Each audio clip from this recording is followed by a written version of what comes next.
monkey calm down, oh monkey calm down. Monkey calm down to you.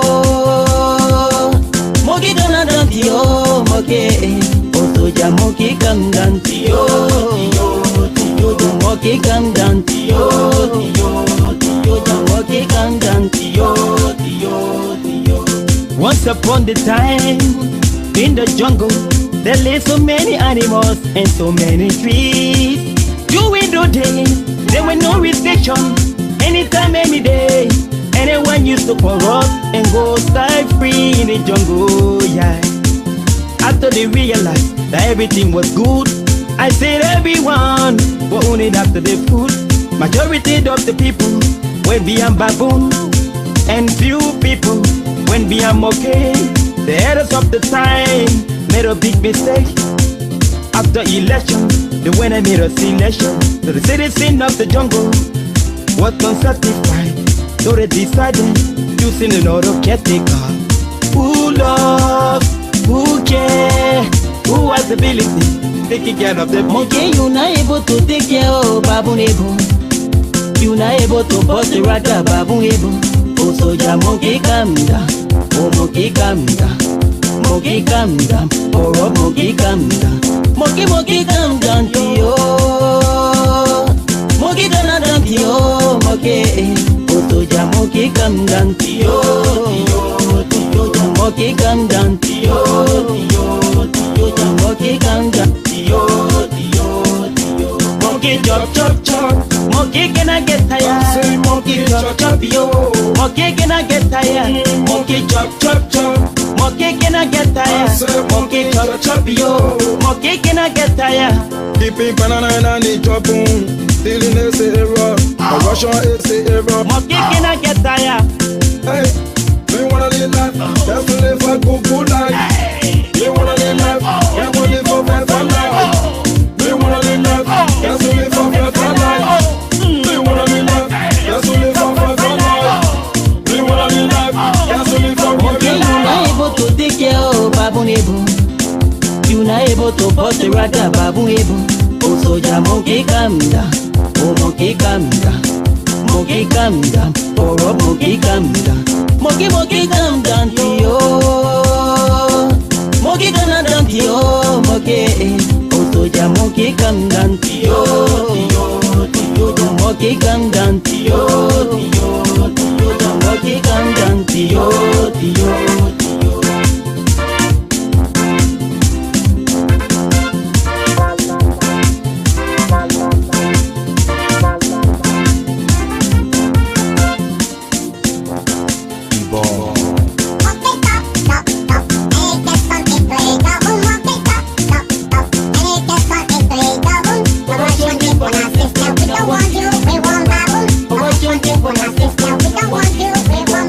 Bible storm, monkey listen. You give it right, it can practice. Bible storm, monkey listen. You give it stick, it can break it. We do your long time at Buddha, Mr. Monkey was very wicked. The way you see it with your apple, then you know that love is wicked. Monkey see apple, they wicked. Banana and plum, they take it. All the Google food in a pocket. It when give it something liquid. Monkey drop it, it drop it. Nana, only baboon can stop it. Monkey drop it, it drop it. Nana, only baboon can stop it. It call all the African monkeys. All I want for them to rip it. Monkeys jump from tree to tree, hustle hustle. It really gets it. Monkeys jump from tree to tree, hustle hustle. When it really gets it. Two back when monkey will catch it. That one it will not be easy. How you read, my people? I say it wicked. How you read, my people? I say it monkey. You not able to take care of baboon able. You not able to bust the rata baboon able. Oh soldier monkey calm down, oh monkey calm down. Soldier monkey calm down, oh monkey calm down. Monkey calm down to you. Monkey calm down to you, monkey. Oh soldier monkey calm down to you. Monkey calm down to you. Monkey calm down to you. Don't jam a monkey say that away home. Don't small monkey say away home. On top of monkey say away home. Oh monkey say that away home.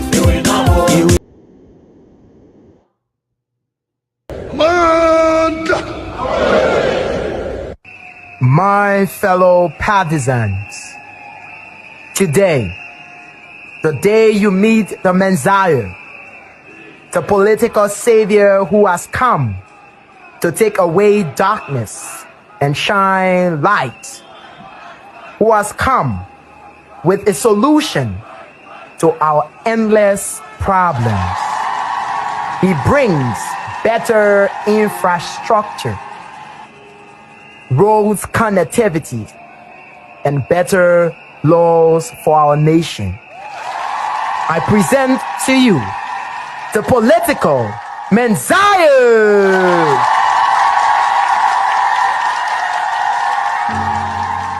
I'm tired with this spider story. Citizens, sons of the soil who value your God above your future, your kingsman has come with dictions infected with contradictions to reap what he didn't sow. A seat in the house. And since you have sowed this seed many times before, I know that with the few bags of rice I brought, your elders will make me the people's choice. In my platform, I promise to transform your lives with structural reform, lawmaking, oversight, and representation. But the people who printed that platform were making fun. See, I am here to promise you milk and honey, and in turn take away your hope and money. I will build you roads which will only link my house to my office. I will use your taxes to provide quantity education for the masses. Then send my children abroad for quality education, and count on me to improve your agricultural sector by turning the national covers into my power farm. And I will bring electricity into this city, but it will only serve me, myself, and I. Today, I am down to earth, the man of the people, but tomorrow you people will count light posts behind my convoy. Before my turn you ends, I will turn you from vibrant youth to noisy minority. Vote for me, and I will make you swallow your sweat. I swear, pull it in the hole. You will strike for your own salaries until you run crazy after accepting all my donations. What else do you expect me to do for this nation? I have already paid your pastors to pray over me, so that after elections I can pray on you. I have made your top musicians to sing my praises before I sing this country. I am corrupt to the core, and at least now you know. So please, place your future in this sense that I will use to take your cookies from the cookies jar. My colleagues and I will sweep your destiny under the carpet in committee room, and go on to turn every section into a market ground and keep this nation in constant recession with our actions. I am Delilah. I cajole you with lies, and you know, but my sweet tongue has taken away your sense of reason. Something. I know you came prepared to hear the gospel of change, but change my feet. Brace yourselves for a future as empty as the promises I fed you. I am the political Menjay, but while Christ fed 5,000, I will feed on 5 million. So go on, follow me with blind loyalty, because soon you will beg me like blind people. Go on, elect Hitler and expect anything less than a holocaust of your own dreams. Go on, elect this Pharaoh-minded politician who won't let his people grow. Go on, elect me, and I will show you the definition of eat and lay. Go on, elect the devil, you know. And a political thief. Number one, the ordinary thief steals your money, your bag, your watch, and your jewelry, isn't it? But the political thief steals your future, your career, your education, your health, and your business. Number 2, the hilarious part is that the ordinary thief will choose whom to rob. But you are the one who choose the political thief to rob you. Because we choose them. We vote them. We blindly say we are not blind. Who is deceiving who? The ridiculous part of the whole issue is that we will fight to defend and protect our belongings from the ordinary thief. Is it not? But we fight each other to defend and protect the political thief. Is that not what we do? Thugs will be fighting themselves to protect those that are stealing our career, stealing our joy, stealing our health, stealing our success. What a shame. What a travesty. It calls for us to think and think deep. The stage we are in as a country is not a stage where you become an onlooker. You have become an onlooker for too long. You must get ready to put your hands to the plow and be part of the process. It's not just about PVC, carry PVC. You must be in the kitchen where it is being determined. You must be there where the decisions are being made.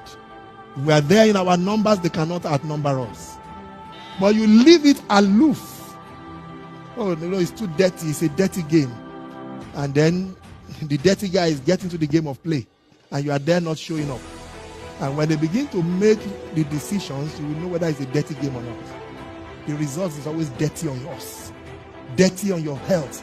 Dirty on your business. Dirty on your success and your career. I hope that is stirring up something in you.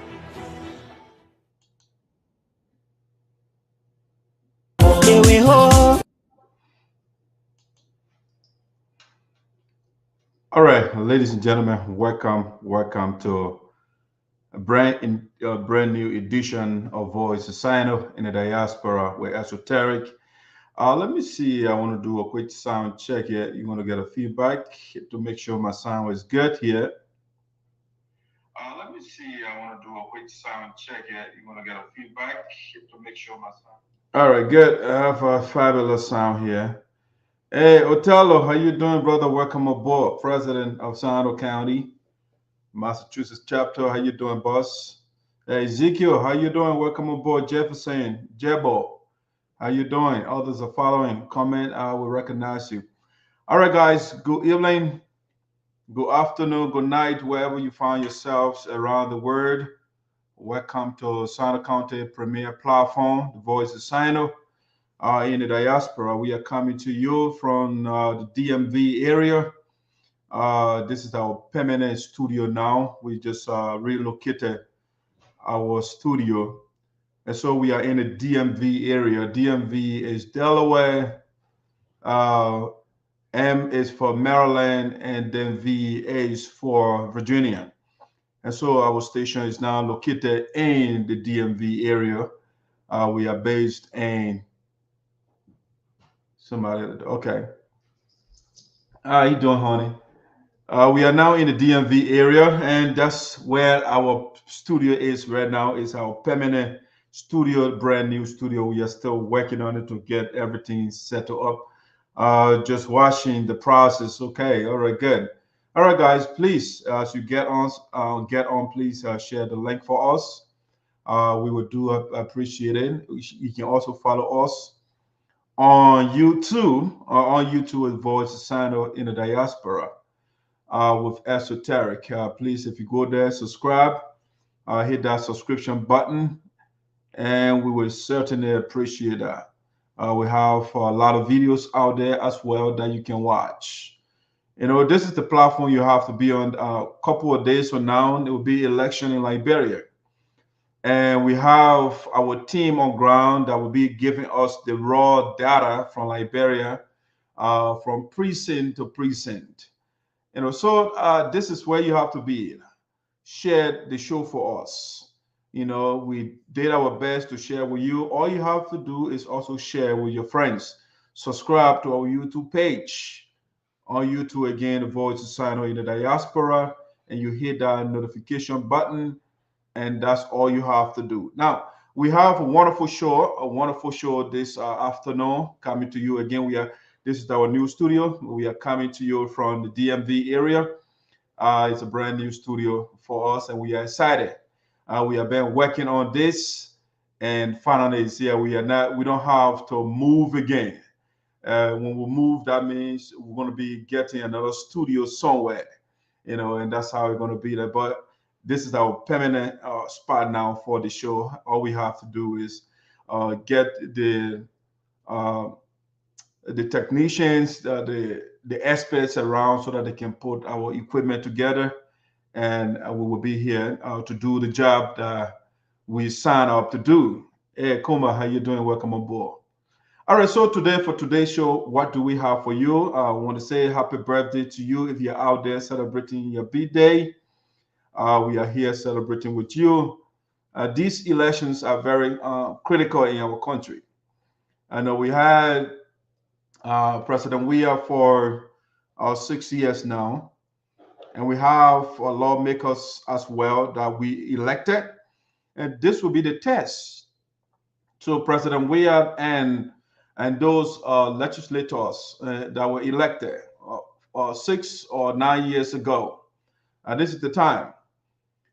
And so our job here is also because we are patriotic studio or station, and so we want to do our patriotic duty, looking at the legacies of the various candidates that are coming to you.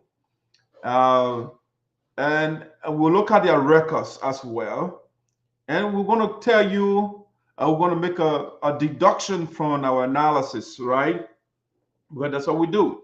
Give you the information, and ultimately you can decide what to do with the information. And that's what we are here to do.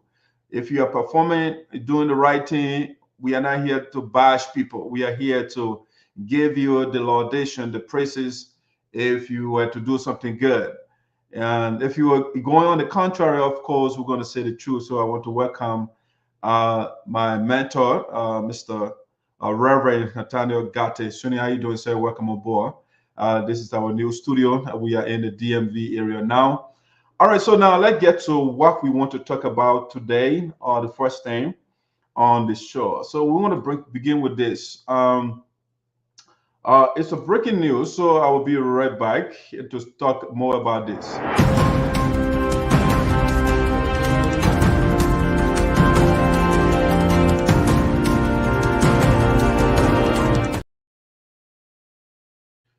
All right, welcome back to Voice of Sinoe in the diaspora with DIASPORA Esoteric, coming to you from the DMV area in the United States of America. All right, so the breaking news we are getting: Dr. Menjay appointed as president of Tubman University in Maryland County in Liberia. All right, so President Weah recently appointed Dr. Menjay to be the president of Tubman University in Maryland County in Liberia. So if you don't know Dr. Menjay, this is his image right here. So Dr. Menjay was recently appointed by the president of the Republic of Liberia to run one of the higher learning institutions in our country. I know Dr. Menjay not too deep, but I met him a couple of times. I love him. He's a very good man. He's a highly educated man. He's a biblical scholar. Yes. I mean, I love him. I love the guy, and I think he's going to do a good job. He has a rich resume based on what I read from the appointment communication. All right, so we're going to just go through quickly that communication, and we're going to go to something else. But this is the Voice of Sinoe, and I saw the happiness from Sinoe County. When the sons and daughters of Sinoe are doing good, we're going to bring it to you and to report it to you. And that's what we are here for. So let me share this communication with you. Let's see. I want to bring that picture down so we can look at the communication. The appointment letter from the president, President George Weah. Let's see. Let me make this a little bigger for us. Yeah, let's zoom in a little. Okay. Let me go back here. All right, so this is the communication from the Executive Mansion website. It's the appointment communication for Dr. Olumeyi, appointed by President Weah to be the president of Tubman University. Let's see. Okay, I can see it from the top here. Executive Mansion, Liberia is the website. And it says President Weah appoints TU president, Tubman University. And it goes on to say, Monrovia, Liberia, the president of the Republic, His Excellency Dr. George Weah, has appointed Dr. Olumeyi as president of Tubman University in Harper, Maryland County.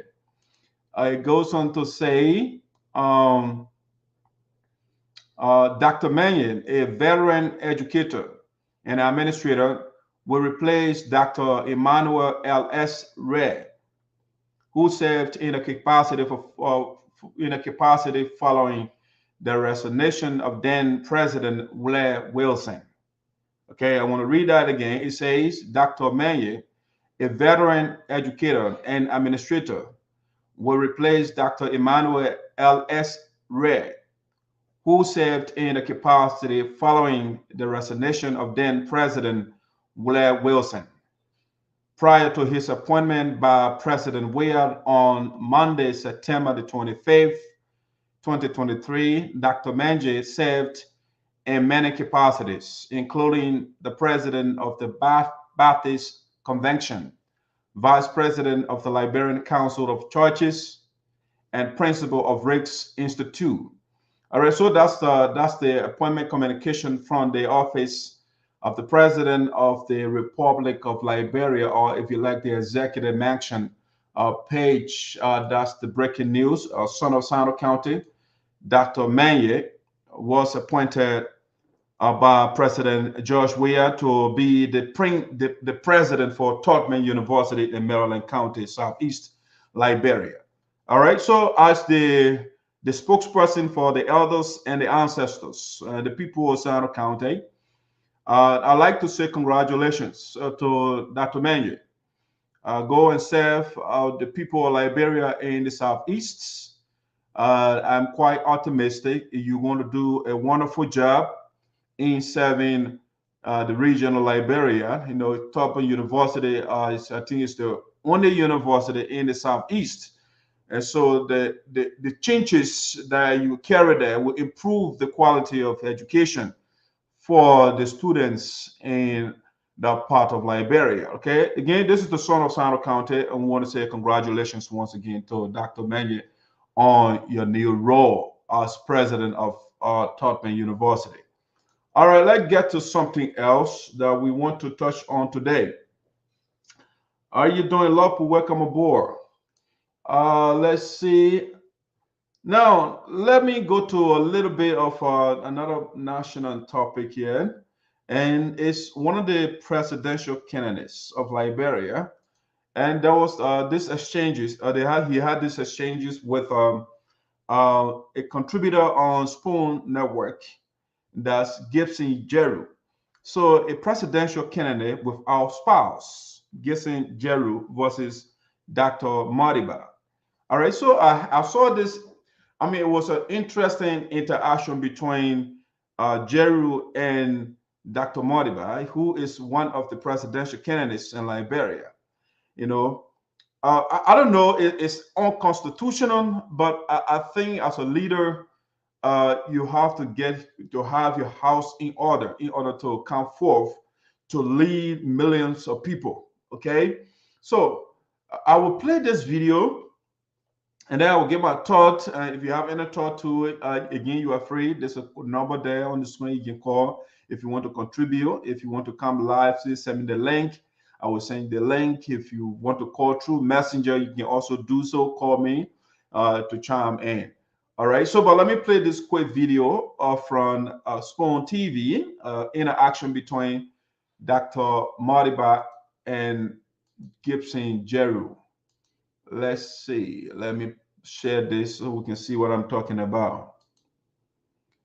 All right. Share it for us.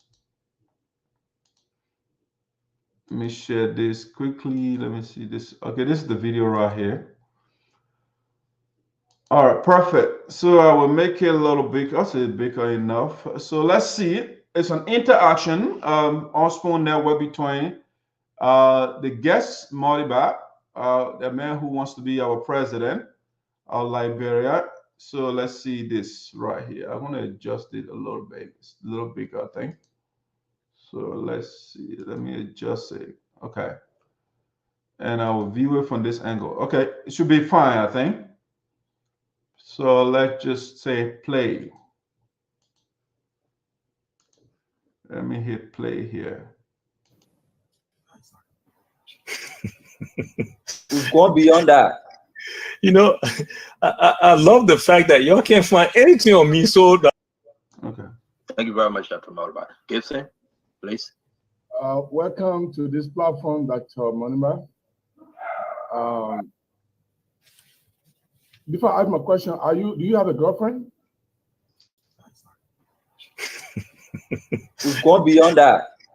you know, I love the fact that y'all can't find anything on me. So the only girlfriend. Honest question. Do you have a girlfriend? Yeah. Say that again. Do you have a girlfriend? I mean, I thought that was a legitimate question. Okay. If you want to be the leader of the people, then we want to know your status. Okay. So Gibson asked the question, do you have a girlfriend? The first thing Mr. Moniba was laughing. It's not a funny question. It's a real question, legitimate question to ask. All right. So let's see his reaction to the question. Right now, I do not have a girlfriend, no. Okay. So Mr. Moniba is running for our office. He wants to lead us, but he said he does not have a girlfriend. So all the guys running behind you, they're not your friends? What you said? Okay, so Gibson asked the question, do you have a girlfriend? He laughed about it, and then the next thing he said he doesn't have a girlfriend. Okay, but he wants to be the leader for our country. All right, and domestically he is not settled. I mean, I don't know. I don't know. You see, if you have all these wrong things going on in the country, and you are coming and you say you want to change those things, then you have to have some basic things in place so that we can take you seriously. All right. But let's go into the interaction. I said fiance. Let's discuss that. Let's discuss So all the guys then, they're not your friends? Why you're going to do this, man? What you guys doing? Dr. Moniba, I'm going to ask you one more time. Say fiance, don't say girlfriend, because all the girls then I can be behind the men are his friends. You know what? You know, I would just put it this way. I would just put it this way. I'm blessed. You know, I'm very comfortable where I'm at right now in my private life. And anybody who enters my life in a romantic way will understand that what takes priority in my life for the last 20 years has been Liberia. Okay, so Dr. Moniba is telling us for the last 20 years, the only thing that has preoccupied his mind is Liberia, how to rescue Liberia. For 20 years, that's a long time to be single. Okay, all he has been thinking about is to rescue Liberia, how to take Liberian people from poverty. That's why he has been thinking about for the past 20 years. And I don't want to believe that. You want to preoccupy your mind with Liberia and nothing domestically, nothing personally, all about Liberia? I have issue with that. Let me check my volume. Domestically, I have issue with that. Okay, 20 years. He didn't say 1 year. He didn't say 2 years. He said 20 years for the last 20 years. My career and my contribution to this country has. Okay, so he has been focusing on his career and his contribution to the country, not domestically, not personally. He doesn't want a girlfriend or wife or fiance. No, that is put on the side. It has been paramount. So, you know, has it affected relationships in the past? Absolutely. Okay, so he was fixated on his career for the past 20 years and on the country. So that has affected the girls or the ladies that he had or the people that he had relationship with in the past. Okay. But sir, it is important that you also have somebody at home. We don't want to see a man in the executive mansion of our country and he does not have a wife, or young man at that rate. If you are an old man, then we say, okay, he's old. But you are, in your 40s, young man, and you say for the past 20 years, no girlfriend, no wife, no fiance. Okay, where do you stand when it comes to marriage? You don't believe in that? See what is going on in our country. That's one of the issues that we have in Liberia, where government officials, the old men, they are going out with little girls because we don't have this moral standard in the country that as a leader you can't do certain things, right? So this guy is coming, young man, he has a lot of ideas, but he say, you know what? Having a wife is not important at this point. No. All I'm thinking about is Liberia. So when he gets in the executive mansion, he can bring a girlfriend. That will be okay. No, it's not. You have to set an example, because once you become the president of a country, for some reason, we see this office as the ultimate, right? So the person that is there in our office is the moral example of all the people in the country, whether we agree or not. So you can't come to us and you say you want our highest office in the land, but you don't have a girlfriend, you don't have a wife, you don't have a fiance for 20 years. Listen to Dr. Moniba. He tried so hard to pull it down, but Gibson did a good job. Listen. But at the end of the day, again, I feel confident in what I'm doing. I feel confident in my commitment to my career, and my career is to ensure that Liberia is better tomorrow than what we have today. So again, I would say it again. I truly feel like the only reason people bring stuff like this up is because there's no holes. No, that's not the only reason. It's one of the major issues. Even in the West, you want to school in the United States. If a political candidate does not have a wife, it becomes a major issue. You know that. So it can be because you are in Liberia, so that should be relegated. That should be put down. No, it's a major issue, Dr. Moniba. And bearing the word the title doctor, you should know better than that. You can't come onto the major office in the land and you tell the people, you know what? No, that is not important. Okay. So when people are messing, congressional leaders or the people at the judiciary, they are messing with the little girls, what would be your position on that? Because you yourself, you are single. You don't have a wife. You don't have a girlfriend. Okay. I don't know. What are you on the other side? I don't want to go there. And I don't say it to brag, but there's no holes in my educational career. And I thought you were trying to distract. It was a red herring. You were trying to take attention from the issue. The man, Gibson Jerue, did not question your education. No. So going in the area of education, he just asked you a simple question. You have a girlfriend. You said no. Okay. If you want to explain, which you date, or you are focusing on Liberia, you are focusing on your career, that's why you don't have a girlfriend. All right. But going into education, that was not the argument.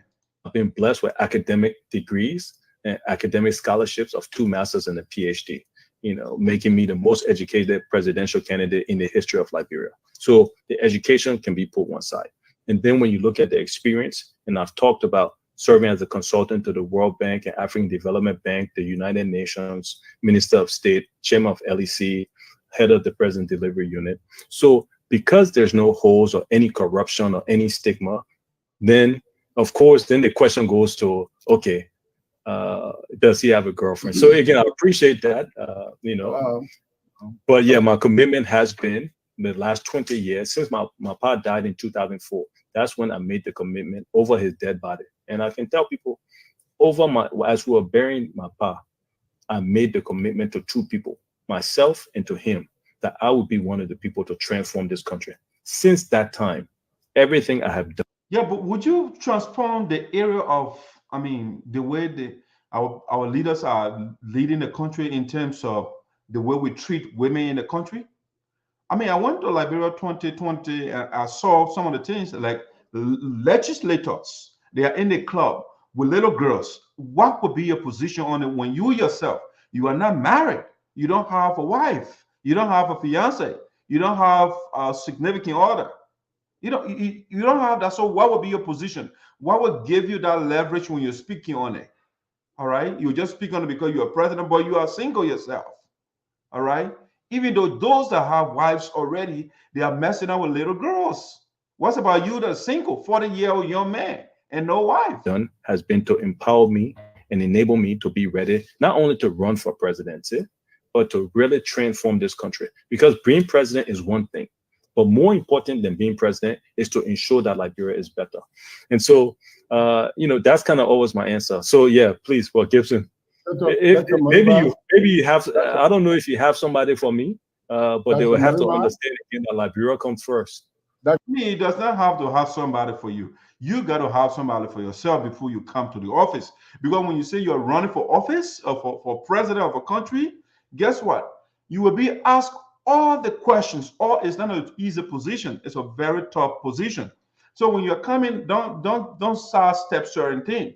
I'm not saying you got to be perfect, but those basic things, because you got to understand this, right? It's not always the case, but the way you treat your wife, the way you run your home, it can be an indicator as to how you're going to lead a larger group, because it's a form of leadership as well.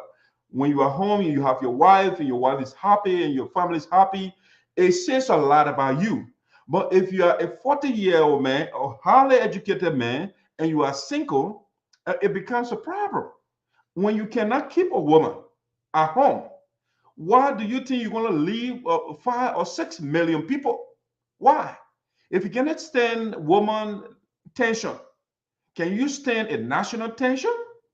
Okay, so it becoming an issue for me that the Moniba got to be, if he is coming and pointing finger as the AOC in the country, the leaders are not doing this, but then you are not yet in the office, but you have this massive flaw.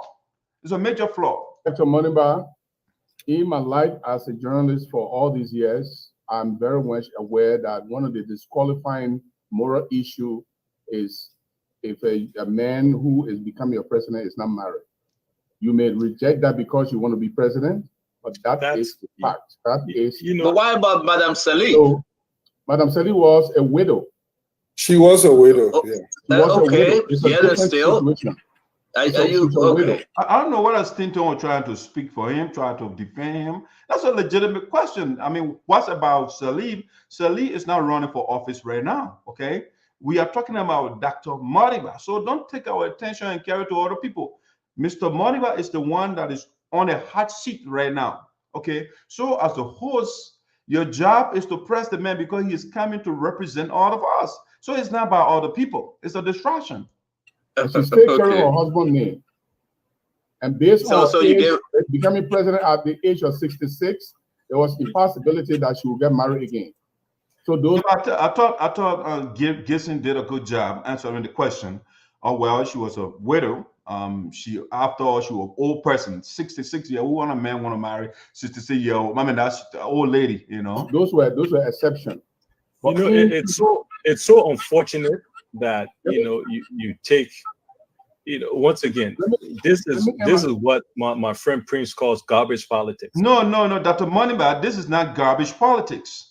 This is real. This is real. You are coming to be the national leader. So you must set that standard. So if you become a president right now, you don't have a girlfriend, you don't have a boyfriend, whatever the case may be, right? What example are you setting? What message are you sending to the children that are looking at you and say, oh, Dr. Moniba became president and you never have wife, you never have a girlfriend, you never have whatever, What are you saying? So it's not garbage. This is legitimate and you cannot brush it aside. I thought Gibson did a good job. To be frank with you, that's all this is. You're trying to disqualify me from being president. No, he's not disqualifying you. It's a major factor when you're coming to be a leader. Not because of my education, not because of my qualifications, not because of my vision, but because I'm not in some type of pseudo marriage. What if I'm in a marriage that you're going to disparage that? You're going to bring a pseudo. I mean, the mayor is not saying you are in a pseudo. He said, "Well, I mean, it's a major concern, Mr. Moniba." So you can pull all those adjectives out, pseudo marriage. What if the idea you say you don't have a girlfriend, you don't have a wife, you don't have a fiance, And it becomes a major concern, at least for me. I don't know about other people, but I don't want somebody to come in to be my leader. And you don't have a wife at home. You don't have a girlfriend. You don't have a fiance. Nobody. We don't see you with anybody. And these are things I've been saying on the platform. You see the national leaders, they don't go anywhere with their wives. I mean, periodically you see Judge Weah with his wife. But a lot of the cabinet officials, you don't see them with their wives. For what reason? I don't know. You know, they don't want to show up with their wives. And Dr. Moniba is coming to be, he wants to bring changes to the country. But then you say, you know what, that's garbage to ask me about girlfriend. That's not garbage. That's real stuff. Then I'm unhappy or she's unhappy. Then what? That's probabilistic. You are saying what if. That's not, we're not talking about what if. Okay, what if you say what if she is not happy or what if I'm not happy? Okay, Dr. Moniba, that it shows leadership. If the lady is not happy, reassess yourself. Okay, you are the leader. Okay, maybe you are not doing something right. That's why she is not happy. Go to the drawing board, because when you become president too, guess what? You will have a lot of challenges.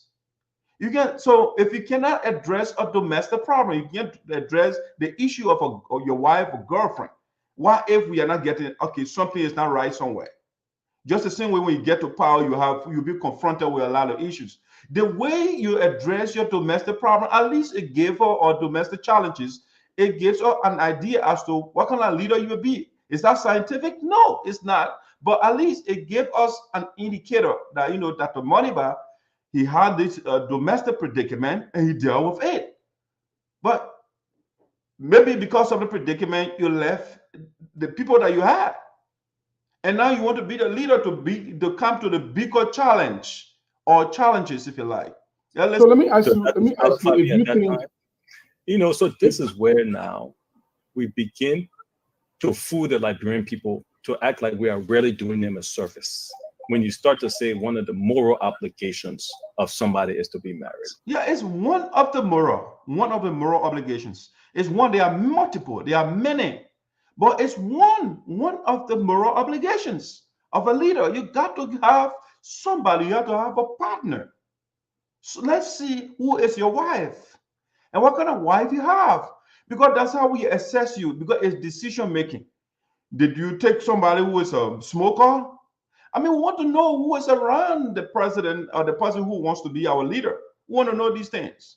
You know, it tells you the wife you choose. It tells us something as well. What are, you know, you're a good decision maker, because there are some women that are not good. Just the same way some men are not good. So if you pick the wrong wife or wrong woman, we'll say this guy is a bad sign. You know. So that I'm not going to defend you, but I beg you. Let me come in, Gibson. I beg you, Dr. Moniba. Gibson, is Dr. Moniba qualified to run for the presidency? But that's not the question here. That's not the issue.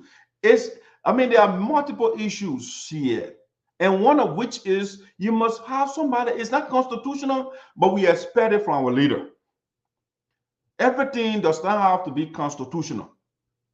In the U.S., it's not a requirement to have wife or to have somebody at home. No, or to be married. It's not a requirement, but they expect it of you. All right. That's it. Is he qualified to you? In terms of what? Because the qualification. In terms of qualification by the Constitution, but no. Let me, you ask me in terms of the Constitution of the Republic. Your questions you have been directed at Dr. Moniba. It's not at Jerue. Jerue is a contributor on the show. He's not the guest. So, but Stinton was trying to defend the brother, but he said, I'm not trying to, but you were defending him. The man is capable enough. He's educated enough. He outspoken enough to defend himself. It should not be your job to ask Gibson questions. Of Liberia, in terms of his education, in terms of the things that qualify as per the Liberian law, Constitution, is he qualified, sir? Okay, I will say this, even though I'm not on the interview, but I will answer this question for all of you. The Constitution provides that you can be president at the age of 35. And the reason for 35 is they don't want any kid becoming president of Liberia. That's a moral ground. They also they didn't talk the Constitution, they not talk about education in our Constitution to become president. So very amount of people have become president based on their education level. So should divorce go ahead now. So go ahead now. Yeah. So go ahead now. Yeah. Go ahead. So Gibson, real quick. I'm sorry. So if somebody is divorced, I know you're coming, but let me answer his question. But real quick, sorry, Gibson. If somebody is divorced, hold on, Gibson. The guest is speaking. Gibson, the guest is speaking. Older woman, give him the time. Gibson, so I was asking. Should somebody be disqualified if they're divorced and on their second marriage or third marriage? Should somebody also be divorced? Because also it's moral. Because if we're going according to the Bible, it says still death do us part. So if somebody is but Dr. Moniba is cherry picking to support his argument. Yes, the Bible says that death do us apart, but the Bible does not frown on divorce. Divorce is also allowed in the Bible. No, so he is doing this cherry picking. He would take one aspect that would support his argument. And I listened to him the other time. His education is in the area of rhetoric to persuade. And so that's why he's demonstrating here. What if? It's not the situation here. What if, the person is divorced? Divorce is not, saying you reference in the Bible is not against divorce. You can read a couple of Bible verses. Matthew 5:32. Luke 16:18, Deuteronomy 24:1, Matthew 19:3. You got all those different about Matthew 19:9. That's another. You can read all those different Bible verses. The Bible does not frown on marriage or on divorce. No. So you can't take one aspect of the Bible. You are trying to defend your singleness, to justify your singleness to the presidency. You can't do that. Set your priorities straight before you come to the highest office in the land. Divorced. What does that mean for their moral background? Yeah, it's not morally wrong. At least the Bible says, if you're divorced, it should be for infidelity when a woman cheats, or the man.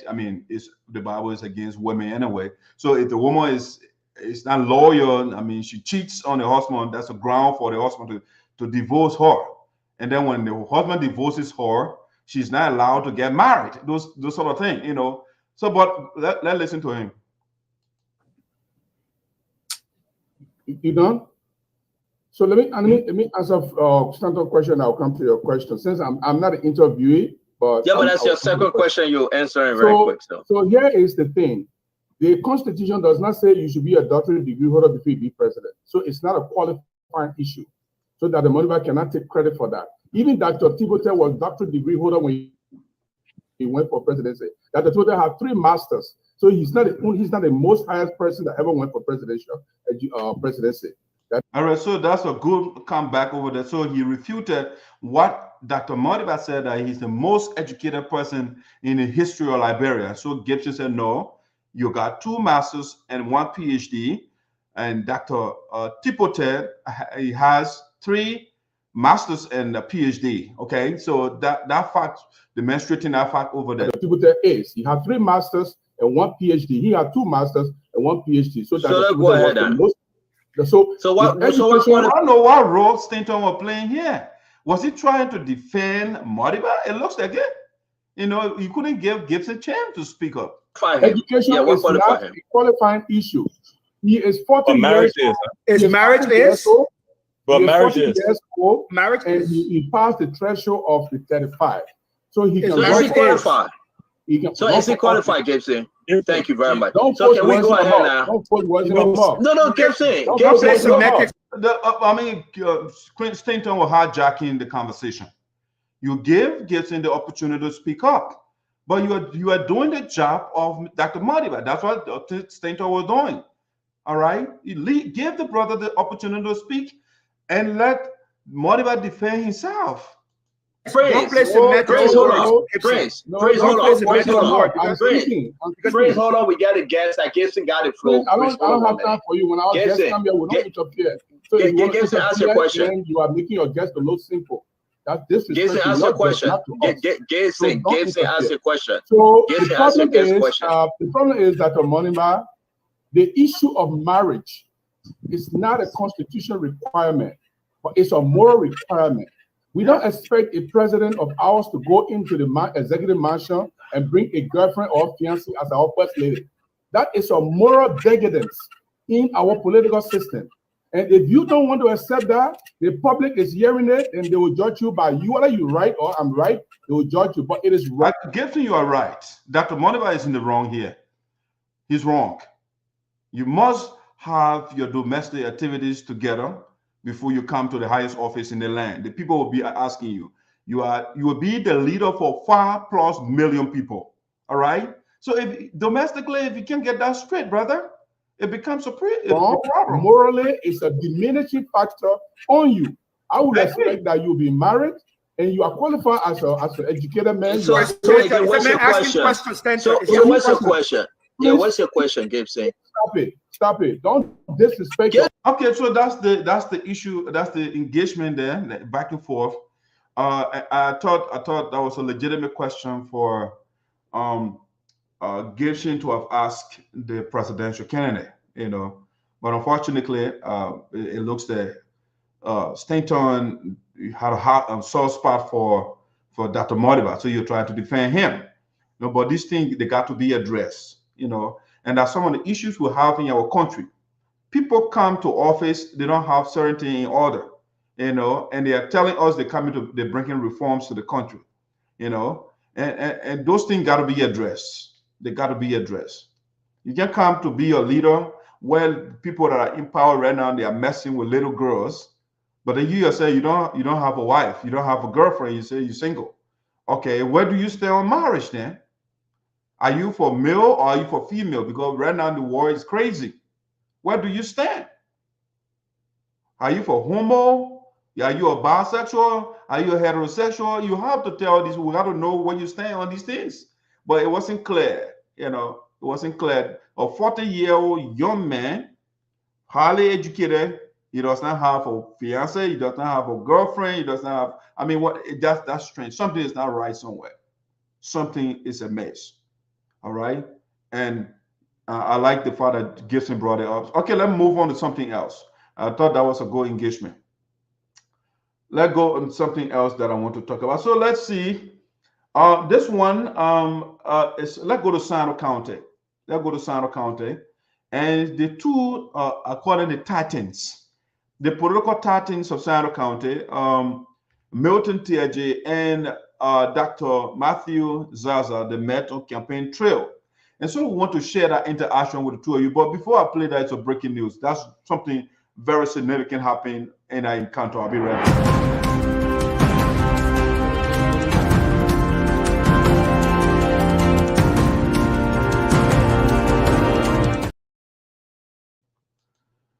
All right, guys, welcome back to Voice of Sinoe. In the diaspora with ESOTERIC, we are coming to you from the DMV area. That's Delaware, Maryland, and Virginia. That's where we are coming from right now. They'll call it the DMV area.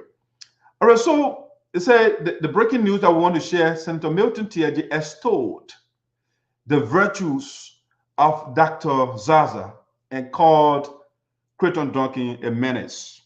Okay? Senator Milton Teahjay extolled. That means he praised the good qualities, the virtue of Dr. Zarzar. And then he called Crayton Duncan, the man he brought to the people of Sinoe County, a menace. Okay? So a menace is a danger, it's a threat. All right? So that's what Teahjay brought to us. So Teahjay told us on the campaign trail that Crayton Duncan is a menace. And then he praised Zarzar. Okay, so I like this kind of politics of Teahjay. At least he is honest on this one. He's honest, and that's what I want. Because if you're a leader and you continue to lie, it says a lot about you. So Zarzar is a very good man, and according to William Cullen Bryant, he said, "Truth crushed to earth will rise again." So at a certain point, the likes of Teahjay, the likes of Crayton Duncan, and they were trying to suppress the truth. The truth of Zarzar, the things that Zarzar has been doing in the county that for whatever reason they have been putting down, Teahjay is now forced to speak the truth. Okay? So Zarzar and him, they met on the campaign trail somewhere. I think Zarzar and crew, they were coming from government camp, and Teahjay was heading in that direction. So let me play that encounter for the two rivals. Let me play that. Let me share the video. It was very interesting.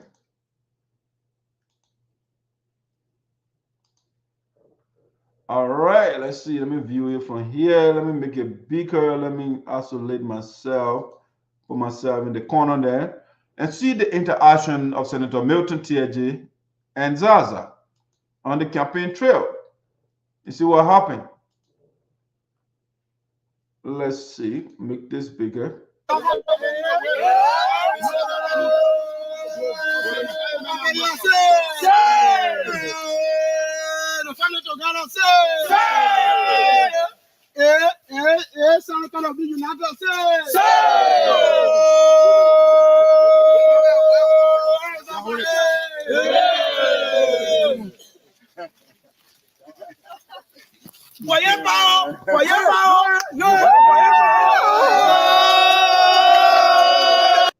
All right, so the two rivals, the two front runners in Sinoe County, lead the senatorial race, Zarzar and Senator Teahjay.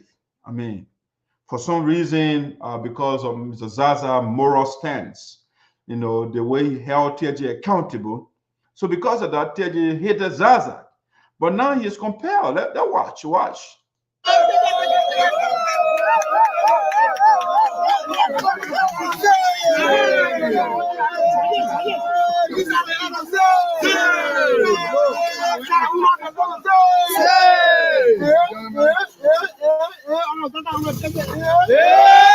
Okay, hold on. As I have mentioned most of my presentation.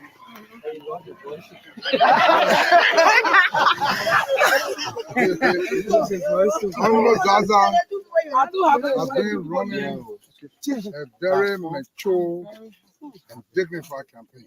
Okay, so I said Senator Teahjay extolled the virtue of Zarzar, right? Or Dr. Zarzar.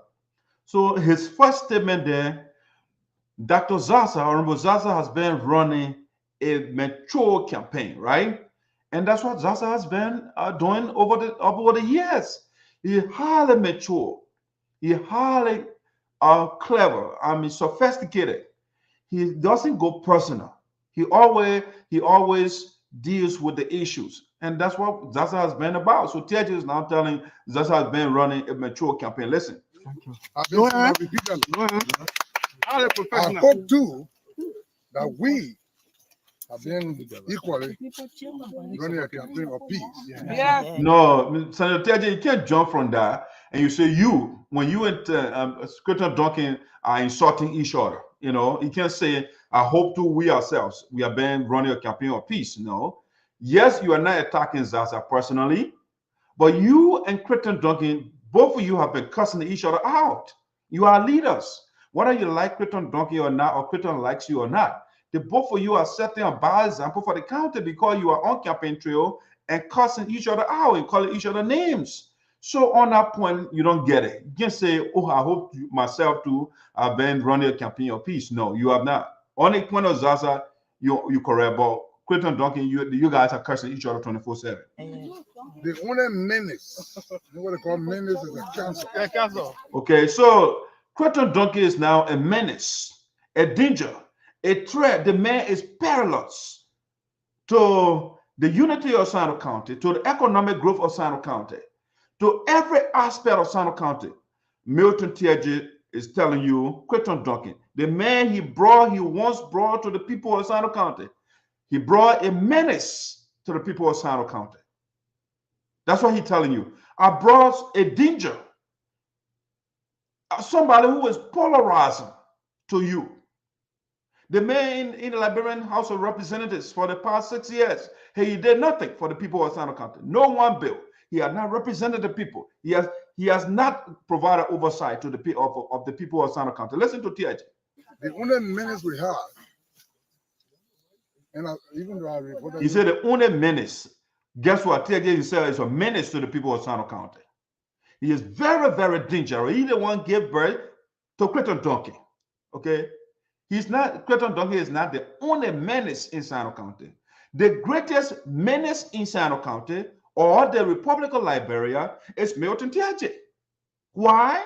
Well, Milton Teahjay was very, very elated, very euphoric to serve as spokesperson, deputy information minister for a murderer called Charles Taylor.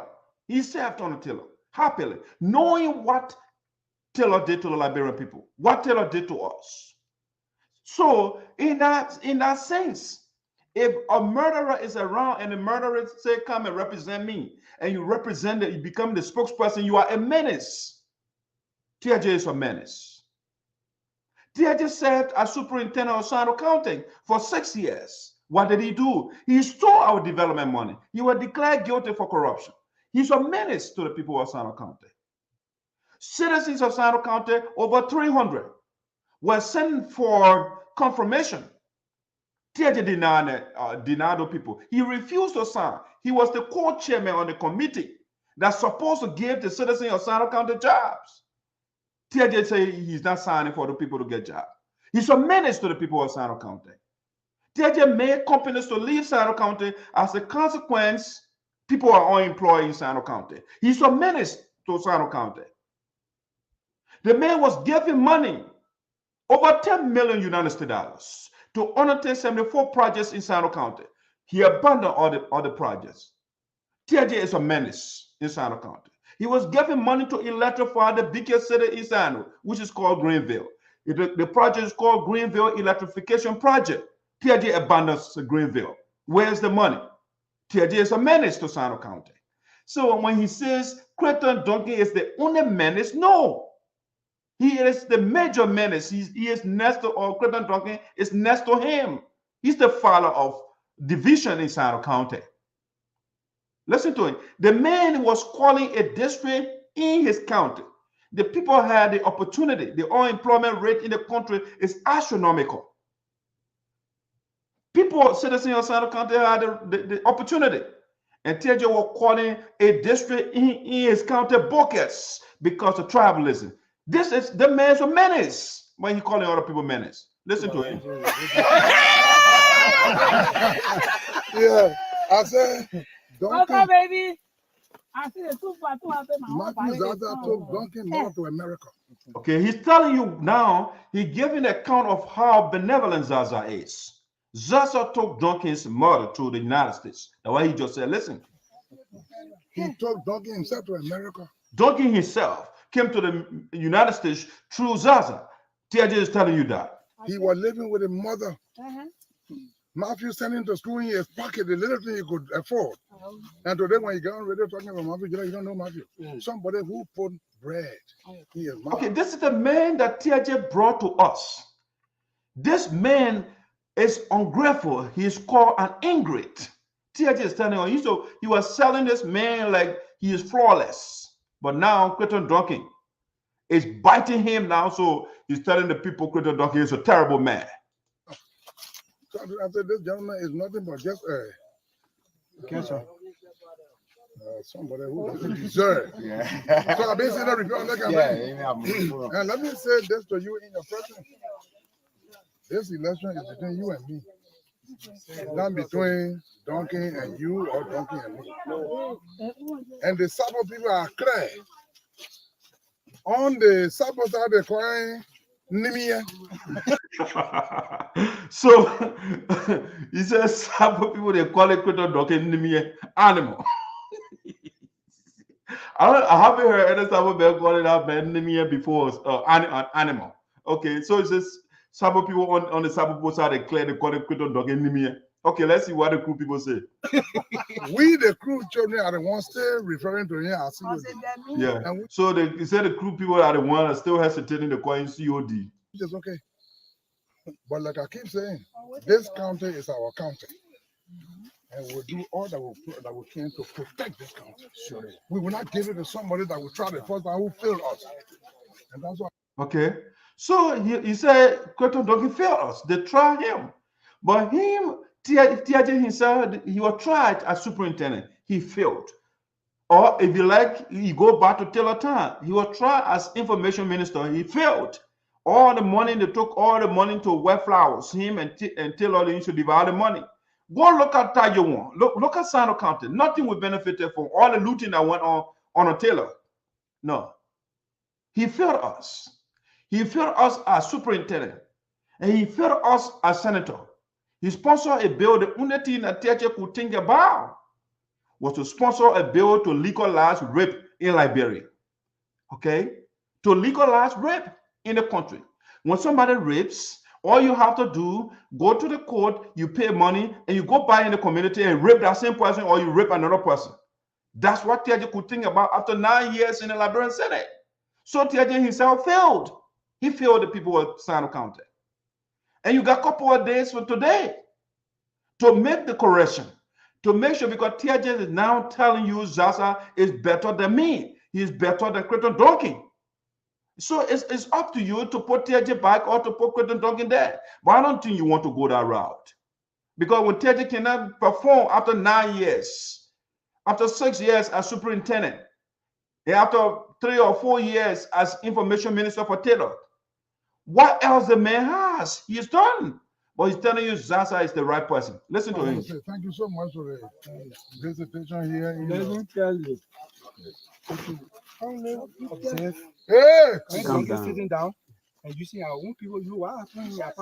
You see, Zarzar made a key point over there. And that's what I've been telling our people. You see, I like, why it is true that Milton Teahjay is not my favorite politician, but I like the fact that the race is between two indigenous sons, because I am for indigenous solidarity. I'll make my position clear here. Crayton Duncan, people that were tried before, 133 years, they led the country. And Teahjay brought, he said, you know what, maybe Crayton Duncan will be different from his ancestors. He brought Crayton Duncan, and Crayton Duncan for 6 years, he calling our indigenous children crooks, he calling them thieves. He lied to our people that they were bringing them to America. They had this campaign taking money from people, and Crayton Duncan campaign time, because he said the people will be here before election. And a few days from now will be election in Liberia. Okay? So Crayton Duncan has added to the 133 years of an ancestor. He added 6 years to it, doing nothing for our people. Okay? And so I want the indigenous sons and daughters to compete. We want to take the best. We tried Teahjay. He's an indigenous son of ours, but he failed us. And Zarzar has been doing a magnificent job. And so we want to continue with Zarzar, put him in the Senate, and remove Teahjay, because Teahjay is horrible. He's horrible. Africa. Oh. You know that. And the point I'm trying to make that Zarzar is stressing over there, the same American Liberians, when they came, they used we, the indigenous people, because the biggest job they could give us to be security, to be soldiers. So they make our people soldiers, and they will authorize the soldier, the indigenous people, to shoot their own children. Okay, that's what they are doing. So they use a divide and conquer. That's what Taylor used. Taylor came and put the guilds against the crowns. Okay, so it's the same thing. So right now, Crayton Duncan is using the indigenous sons and daughters to go and vilify and disparage and berate their own fathers, okay, or their own uncles, okay? And that's what they do. It's the mistake that we have been making, especially with the young people of Sinoe County or Liberia. We take these American Liberians that suppress us. I always give the analogy. Hitler murdered 6 million Jews. If you add the non-Jews, there are 11 million people that Hitler murdered or killed, right? Hitler's great-great-grandson now goes to Germany to run for office. They will not give it to him. Or not Germany, but Israel to run for office. They will not give it to him because of that history of Hitler, what Hitler did to the Jews or the Jewish. So the same thing in Liberia, we the indigenous. These American Liberians, their great-grandchildren are coming to you. And you see their attitude. Some of them, they go in the corner and they curse, although country people, they this, that, seeing the other guy, and he's just talking to country people, okay? And we are in the majority. But you allow this minority to suppress you, to put you against your brothers and sisters, your father and mothers, and you buy into that.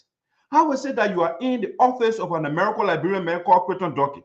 For 6 years, all the indigenous children in Crayton Duncan's office. Now, one of them he sent to Ghana to get advanced degree. He been coming to the United States for forever. Not one person he can bring with him. But somebody will say, oh, that the American Liberian, Zarzar is sending our children out of the country to get advanced degrees. You know, that's what we want. That's Zarzar we need. Listen to Honorable Zarzar here. Yes. Zarzar is here. He's sitting down in Green Bay, sitting down in Maria, and you see our own children to campaign against us. Okay, so that's exactly what they do. Crayton Duncan does not go to our people. No, he doesn't. He uses the same indigenous boys and girls to go say bad thing about their own people. Crayton Duncan does not go to district number 3. No, he does not go to district. He sits in Greenville, and you will send something Weah to go and say bad thing about Zarzar or Teahjay. I mean, Teahjay by your own record. But he will send people, somebody like Sonnyboy Noah to district number 3 to go say nonsense about Zarzar. And Sonnyboy Noah will do that. You know, I'll play Sonnyboy's recent speech. I mean, all the people you could think about, you are calling Zarzar's name because he's for Crayton Duncan. Okay? So these are the people, they use them to undermine their own people. That's the people of Sonnyboy Noah. They come to power and they elect people that Crayton Duncan that suppress their ancestors, forefathers. They make them into slaves, they kill some of them. And they come and Crayton and Sonnyboy Noah will be going there and say bad things about their own people. These people, they are ingrates. They don't respect themselves. You can tell why the people in South Africa, you can grab in their own children and call them bad muffins. Then Duncan sit down there. That crook. I said it repeatedly. Okay. Yeah? I told them yesterday. I told people repeatedly. Yeah? Duncan is a crook. Duncan is why you can't talk about bringing people to America anymore. Why? He doesn't say that because he uses that or he used that to take money from people. He did that. He took money from our children, thousands of dollars, poor people. He took money from them. He said, oh, for study class, for transportation, all the different things. Man, it's a crook. And you guys, people over there, they're running campaign for Crayton Duncan. Where did he work before? I mean, let me tell you where he worked before. The man the war. He was in the army. Yeah, he was AFL member. After that, where did he work? The one place he worked at Central Bank. When he left from there, what happened? He robbed the street. Huh? All the money, the damage. Yeah, Crayton Duncan stole from the Central Bank. But then somebody over there, the man, I mean, after 6 years in the Liberia, go look at the videos. Go look at the various sections. You don't see Crayton Duncan anywhere. He does not care for you, the indigenous people. All Crayton Duncan cares about for himself, to get a resources to build cold storage and build the one for himself. That's all he thinks about. I just asked the fundamental question. Why are all the indigenous boys in his office? Now one person was sent to Ghana, to Rwanda, to any of the I'm not talking about America and other countries or China, no. Why he did not say any? For 6 years, they've been serving this man. But Crayton Duncan cannot, because he does not want to improve the indigenous people, because he does not want competition. No, he does not want anybody to challenge him. He wants to be the only man so they can call him COD. They sing behind him, and he gets in a offensive vehicle and he splashes dirty water on them. That's what they want. And that's what Zarzar is telling you guys here. You like this guy to use you against your own people. We got bad indigenous sons and daughters, but when we try them, they fail. We take them for them. We don't recycle them, and that's why I don't want us to continue with Teahjay. Teahjay failed. We tried him multiple times. He failed us. Okay, so that was the encounter of Zarzar and Teahjay on the campaign trail. That was it. Let me get to something else that we want to talk about today. If you're just joining us, welcome to Voice of Sinoe in the diaspora. We are coming to you from the DMV area. That's Delaware, Maryland, and Virginia. All right, so we call it DMV. So we want to welcome Haran, welcome aboard. James Spanto, welcome aboard. Magina Smith, our chair lady, welcome aboard. All right, Benita Chie, welcome aboard. Sam. Terry Cole, how you doing? Welcome aboard. Evangelist James Carlo, welcome aboard. Christopher Naniba, Miles Mondabu, I think I recognize Lopu. Lloyd Toba, welcome on board. I think I recognize the rest of the people. Now let's go to the next thing that I want to talk about today on VOSD. Let me welcome. So now, the presidential elections in Liberia is coming up pretty soon, in a few days.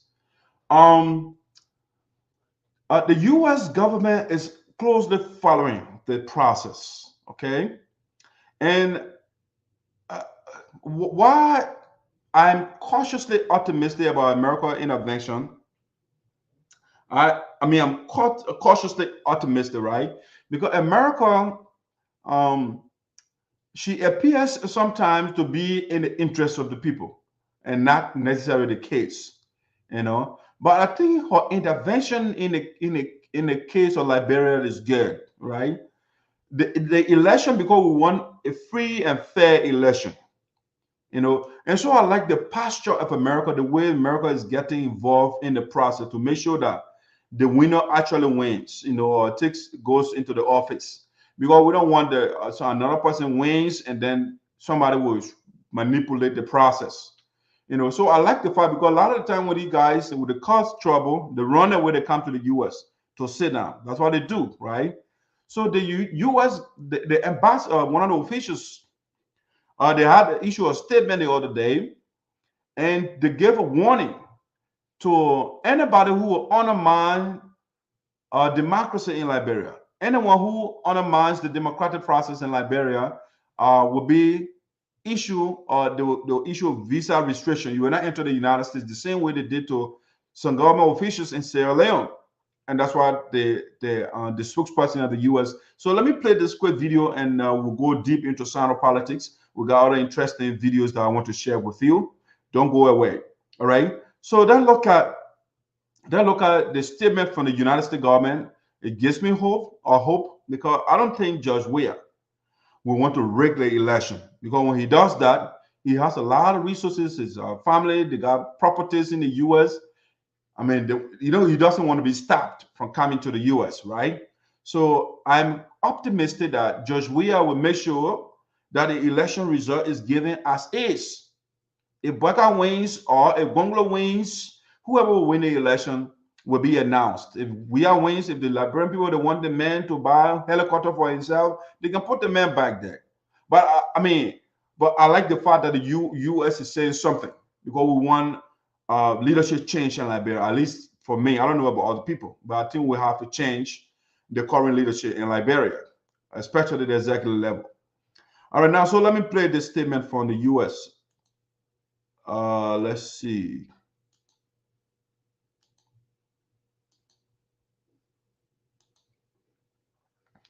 Let me observe it from this angle. All right, good. Let's see. Let's play this statement from the U.S. authority. I want to diminish the size of this little too big. Okay. I will play this so we can watch it, right? I still got to. All right. All right, let's listen to this. Here now. I'm very happy to be here, especially at such an important time for the people of Liberia as you approach your national elections. I've had an energizing series of meetings so far with important stakeholders in this election over the past few days. And I'm here representing the Department of State and the U.S. government's desire for Liberia to have free, fair, and peaceful elections. We're committed to supporting Liberia's democratic process. I'm coming to you after attending the United Nations General Assembly last week in New York. And I would like to acknowledge President Weah for his remarks when he stood on a global stage and pledged his government's commitment to ensure, quote, a free, fair, transparent, peaceful, inclusive, and credible elections, end quote. He went on to say that, quote, as a strong believer in democracy, let me reiterate my call for the respect of constitutional governance and respect for the will of the people, end quote. The U.S. government fully supports this commitment, and we continue to urge political leaders and parties in Liberia to keep their pledge to a nonviolent electoral process through their commitment to the 2023 Farmington River Declaration. In my meetings with government officials, civil society leaders, political parties, and the National Elections Commission, I have appreciated the candor and focus on making the upcoming elections successful. I was pleased to learn more from our partners here about planning for the election. We had productive conversations on everything from security to the management and announcement of results. The frankness and openness of these discussions is a strong reflection of the special relationship and bonds between our two countries.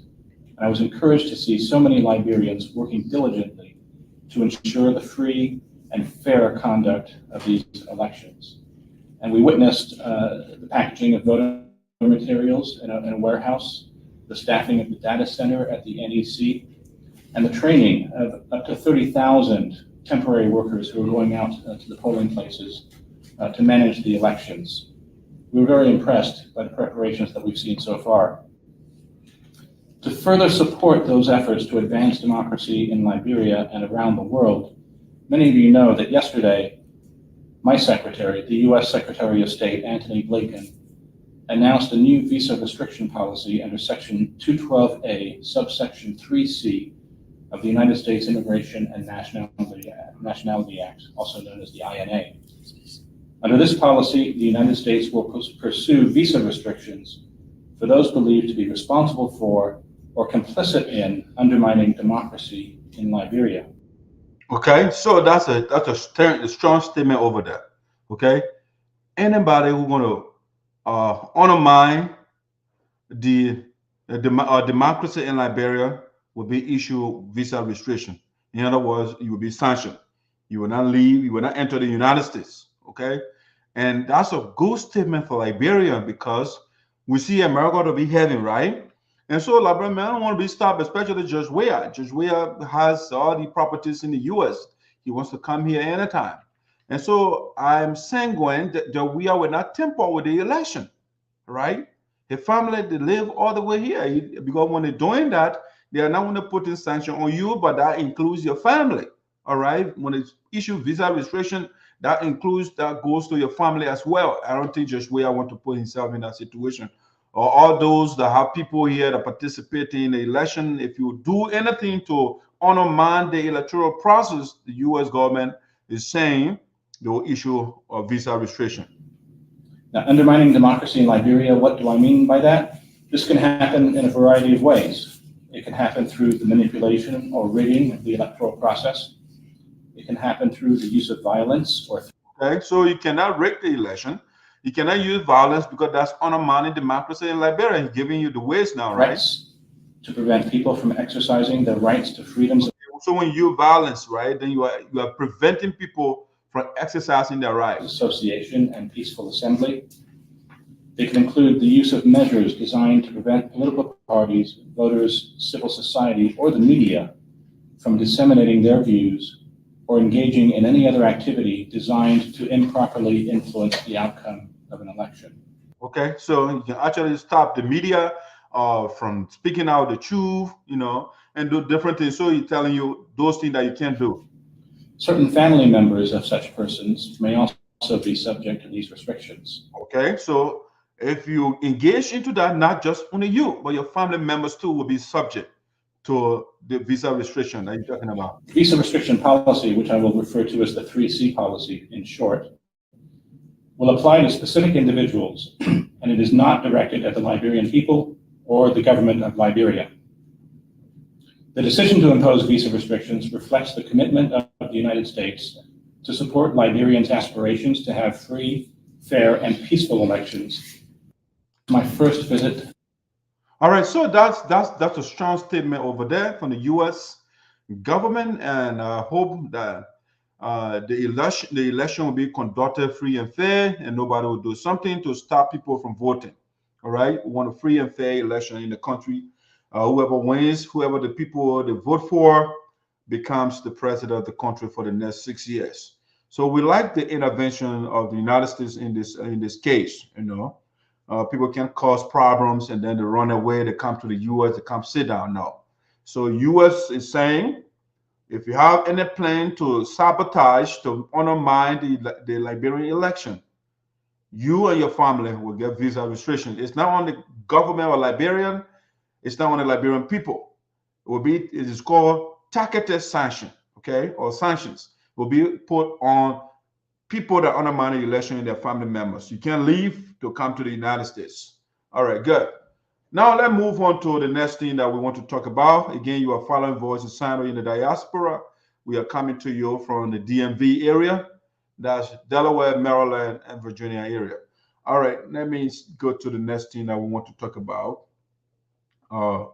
Let's bring Sonnyboy Noah. Okay, that brings Sonnyboy Noah.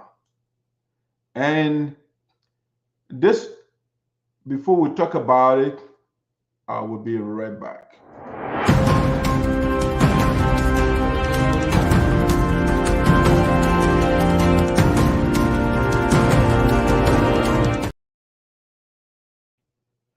All right, guys, welcome back to Voice of Sinoe in the diaspora. We're esoteric, coming to you from DMV area. Every year we are on the Maryland side of the United States. So, Sonnyboy Noah, so we say Noah promised to build more houses for himself when elected. Okay, Sonnyboy Noah, one of the guys that is running in Sinoe County. His recent campaign visit. So Sonnyboy Noah was speaking to his handful of supporters in Sinoe, and he said, you know what, the horses that I have, the horses are not enough. Because you know the man, the trick of Sonnyboy Noah is to build multiple houses and put renters in them so that people can rent for him. So just in case he does not win, or when he wins and he leaves power, he will have something to survive on. So Sonnyboy Noah is not running for you, all right? I'll wish the video I will just play, right? I'll play the video. Sonnyboy Noah will say, oh, I'm the poor manager and I did X, Y, Z. He did not do it because he loves you.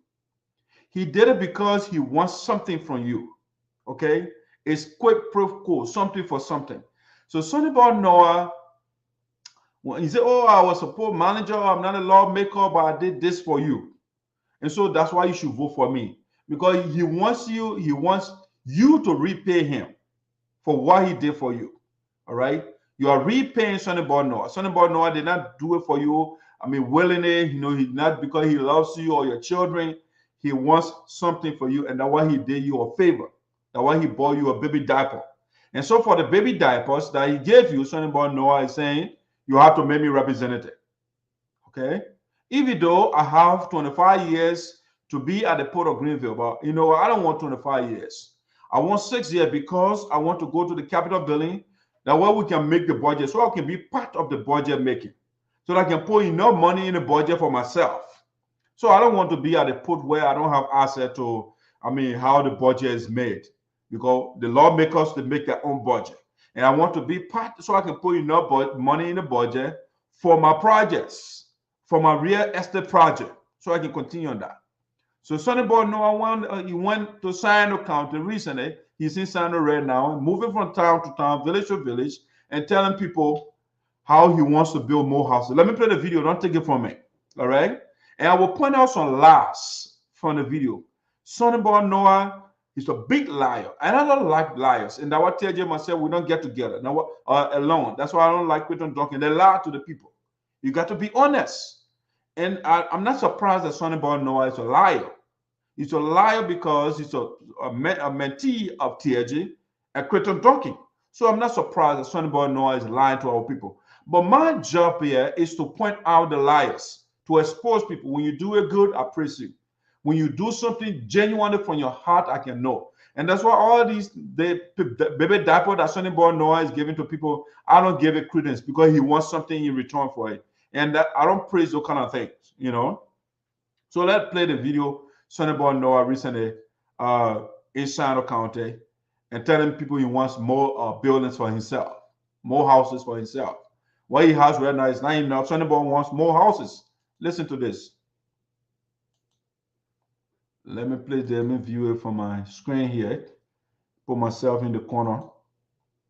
All right, let's listen to Sonnyboy Noah that's trying to rescue. It's in the dark. The only play that has current, especially in the Drawson area, that's Sonnyboy house. Everywhere else is dark. All right. He loves himself so much. Everywhere is dark, but his own place. So let's play this, so you can hear Sonnyboy Noah. 4 years ago, we have affected positively every sector in our society. We touched the health. Okay, so now just the opening statement, Sonnyboy Noah started telling lies already.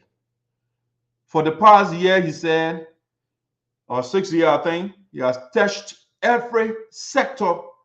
The key word there is every sector, right? He has touched every sector. Doesn't because I'll play again so you can say, oh, I changing the man words around. I want you to hear the man again one more time. Listen to him. I personally started 4 years ago.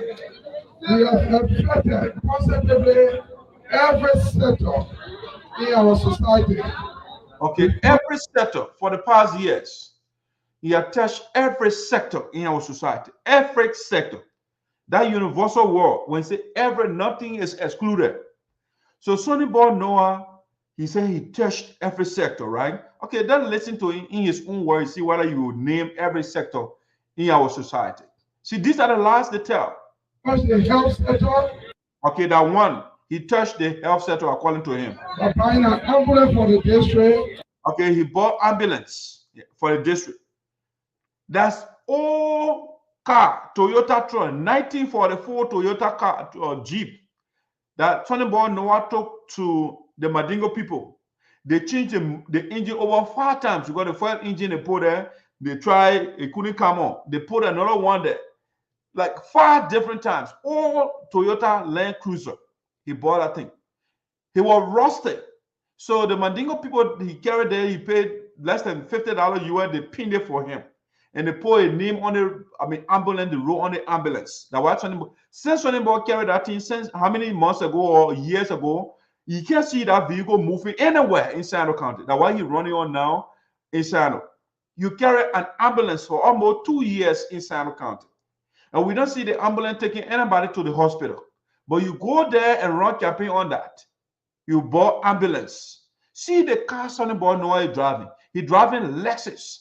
He driving brand new vehicle, but he bought 1944 Toyota Land Cruiser. And he said he touched the health sector in Sinoe County. Okay, let's go to the next one. Now, one. Also giving a certain jobs to our fellow clinics in the district. We cannot stop there. We also touch the educational sector. Okay, he touched the educational sector, right? Mind you, when the president took over, the former president turned the educational system as a mess, right? Okay, so he's trying to badmouth Ellen Johnson Sirleaf, right? That all the education sector is a mess. But guess what? What he is not saying, Judge Weah was under Ellen Johnson Sirleaf. So by extension, Sonnyboy Noah is saying when they served under Ellen Johnson Sirleaf, they left the educational system mess. Okay, because Judge Weah was a peace ambassador under Ellen, he served, and then he served as senator under Ellen Johnson Sirleaf. Okay, so in other words, Sonnyboy Noah is saying George Weah and Ellen Johnson Sirleaf, they left a messy system, okay, educational system, they left it as a mess. That's why he's telling you all the words. But he tried to point out only Ellen Johnson Sirleaf. Ellen did not run the country by herself. She was not a senator, she was not a representative, she was not a chief justice. No, she was just the president. And George Weah was a senator to hold the president accountable. If the president said, oh, the education system in the country is a mess, what did George Weah do? Did he call the president to question her? No, because George Weah himself is corrupt. There are competing priorities in our country in the midst of all of those. There are processes that are leading to development for the common good of us, our people. So when the president was appointing us, he said, go, local authority, go in your county and make your people smart. Do what you can do. When I took over the people of Greenville, I met only 73%. Okay, that point has to be emphasized. Sonnyboy Noah said when he became the manager for the Port of Greenville, he met only 72 persons, 73 employees. Okay. Now, let me go back to history. I interviewed Sonnyboy Noah at least twice. And in one of his videos, this is what he said. I want to play that video, right? The audio, I will not play the video, but I'll play the audio so you can listen to the same Sonnyboy Noah. Sonnyboy Noah said when he took over, he met 73 employees at the Port of Greenville. Okay, 73 persons. Okay, in the video, let me get to this and see what Sonnyboy Noah said in this one. All right, let me bring it back a little bit so we can get from the beginning. The man is a big liar. Sonnyboy Noah is a liar. I don't like liars. Let's do 35. All right. Let me play this for you. Issues with other people, former managers were having their own people, other people were dissatisfied and all of that. So when I took over first, what I intended and I achieved in was to get our people together, the employees together. So we had almost 2 weeks in having meetings from department to make sure individual department plans are proper to us as new management. And then after that, we have a general meeting that even brought people who were not speaking. They spoke on that day. So our first achievement when we took over as a leader there was to reconcile the employee in the port. And when we took over, actually, we met about 60 employees in the Port of Greenville. Not employee, contractors with two employees. Okay. Sonnyboy Noah told us, the video I just played, right? He said when he took over, he met 73 people or 73 employees. But when he had an interview with me, he said he met 60 contractors. Those contractors, they are not employed, they are not employed. And he met 2 employees. Okay? So it's a huge contradiction there. From 73, initially when he talked to me, he said 60 contractors and 2 employees. But now he went on the campaign trail, he said he met 73. Okay? 73 employees. So assuming, because he used the word people, right? So the people, like if you assume that the people that includes the employees and the contractors, the first one he said 60 plus 2, that's 62. When you saw, and now the next one he said 73. Okay, so when you do the subtract, even if you take 62 from 73, you will get 11% housing. So this guy just lying. He's lying. He was saying, I mean, the other one he was only emphasizing only 2% employees are met at the Port of Greenville. Now he's telling us 73. So which one should we take now? Which one? The man is not honest. When you post something about Noah, you are putting another Teahjay. It's a big liar. I don't like this kind of people. Today, you have 179 persons working in the Port of Greenville. All right, now, so he said when he left 179 persons working now at the Port of Greenville. All right, you got a medicine man, everything Teahjay does that what Sonnyboy does. He carried that bird fellow in your hand, right? The man is a voodooist. So he carried that. Whatever Teahjay does, that way he does. So he said he met, the first one he said he met 60 contractors, 2 employees, and now in the campaign trail he said he met 73 employees at the port, and then he increased it to 179. Okay, 179. So let's do a little deduction. So I don't know, assuming that's 73, right? You said 73. So let's go here, 73, 179 minus 73. So Sonnyboy saying, in other words, you added 106 persons. Okay. Now it should not be about number, right? Somebody should not just give you a number and you be clapping your hand. You should ask about how much the person is getting paid. What are the incentives the person getting? When you get paid, can you afford to send your child to school? Sonnyboy Noah, what are you talking? Don't be looking at numbers. Do you have health insurance for the job that you are doing? When something happens to you, Sonnyboy Noah can protect you? No. So they gave you little or nothing. You will not call it salary. You will just call numbers. Oh, I left the number of people. But what is the economic condition of the people? Sonnyboy Noah, why is it that when you are at the port, only you alone were building houses? And the 106 person, one person could not build their own house. It's because you guys are giving the people little or nothing. And you are harvesting all the money. You're selling boats and those different things. Okay? So don't throw numbers around here. You are not doing us a favor. If I have seen those 106 person according to you that you get job, when I see them building 40 horses for themselves that you are doing, when I see them riding fancy cars that you are doing, when I see them wearing gold and diamond chain as you are doing, then I say, okay, you know what? What Sonnyboy Noah is saying, it makes sense. You know, he gave the people good job. You know, no. Look at Sonnyboy. Sonnyboy Noah built this for himself. When you are poor manager, he built this for himself. When you're a poor manager, okay. What's another one? This is the other one he's trying to complete now. Another master here. When you're a poor manager, okay, and where you are working, this is how it looks. The Port of Greenville. This is how Sonnyboy Noah left the Port of Greenville. These are the buildings at the Port of Greenville. The man abandoned their houses, the buildings at the Port of Greenville, and when they kept turning to himself, this is how he left the place. Okay, and this is where he came from. The man was beating rice in the village on the farm. He became poor manager. He all wearing gold now. Okay, wearing gold, diamond. So I want to see the people, that 106 person that Sonnyboy Noah said he left at the Port of Greenville. I want to see the people with their own cars too. I want to see the people building their own houses. But no, they could not afford, or they cannot afford to use their salaries to even put food on the table for themselves. But Sonnyboy Noah campaign trail, I increased the number of the employees from 73. No, first from 2. Then he came to 73. All right? He just flip-flopping. From 1, he just lying to the people. For an interview with me, he said, I make 60 contractors. Contractors are not employees. He said 60 contractors and 2 employees that were he met at the Port of Greenville. On his campaign trail, he met 73 employees. My man, which one now? Which one should we believe? And he increased it to 173. Okay, that means that 106 person he added.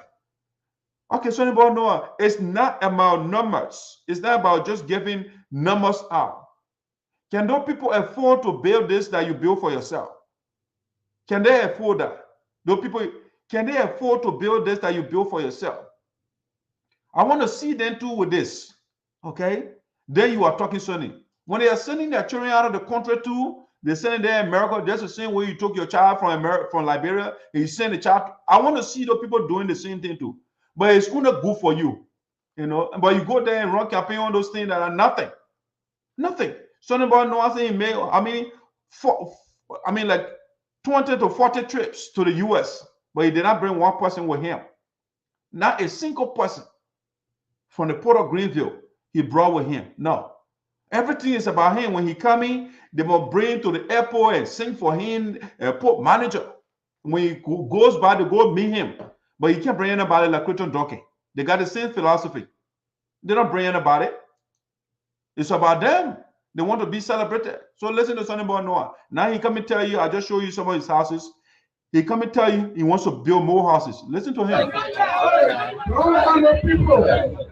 There are people that have come to you several times with speculations, with exaggeration, who have been verifying me because the love you have for me as a people. The blessing that have been bestowed on me as a young man, I can see in the faces of our people that we will have in few days a new District 3 and a new Sinoe County. Yeah, I like delusion. I let people want to fool it themselves, you know. This man, Crayton Duncan cannot come to District 3, right? He's in District 3. Crayton Duncan has not come to Crayton Duncan only sent him there to go campaign for him. All right.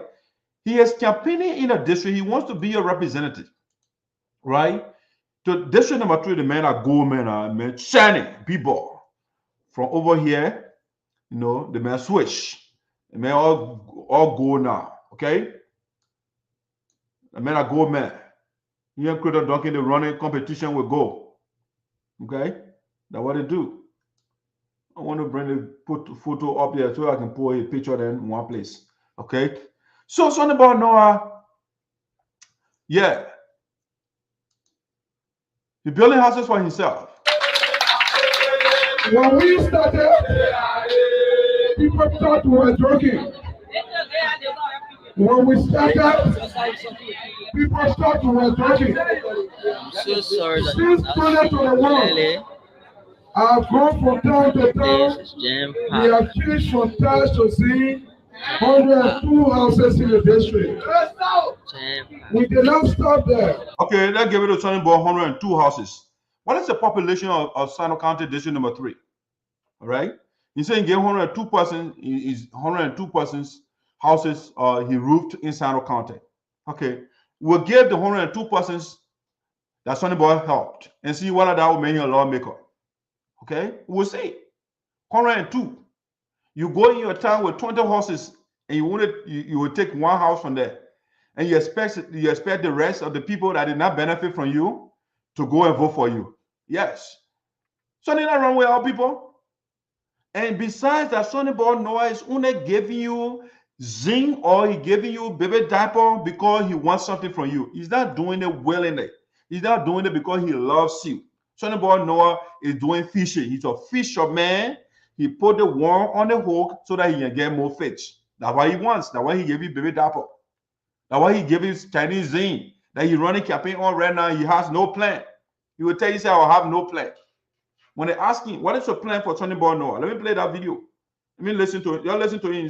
They're asking you, what is your plan for the people of Sinoe County District number 3? He said he has no plan, but he's telling you, oh, I get baby dapper. Listen to him. I have no platform. Why? Come back. I have no platform. Why? I just give you a poster. The poster sent me a platform. They telling our people this is what we've been doing. Because whenever letting the file warnings, right? Letting the file warnings. I mean, about all people can read. That's why in my district, I have no platform. Why? I just give you a poster. The poster sent me a platform. They telling our people this is what we've been doing. Because whenever letting the file warnings, right? Letting the file warnings. I mean, about all people can read. That's why. Okay, so Sonnyboy Noah does not have platform because our people can read. Sonnyboy Noah does not have a platform because he gave somebody baby dapper in the past. Oh, the thing I put on the poster over there, man, you have done it before. You have done it already. You gave the people them baby dapper already. Fine. But what are you coming to do? Sonnyboy Noah said he has nothing.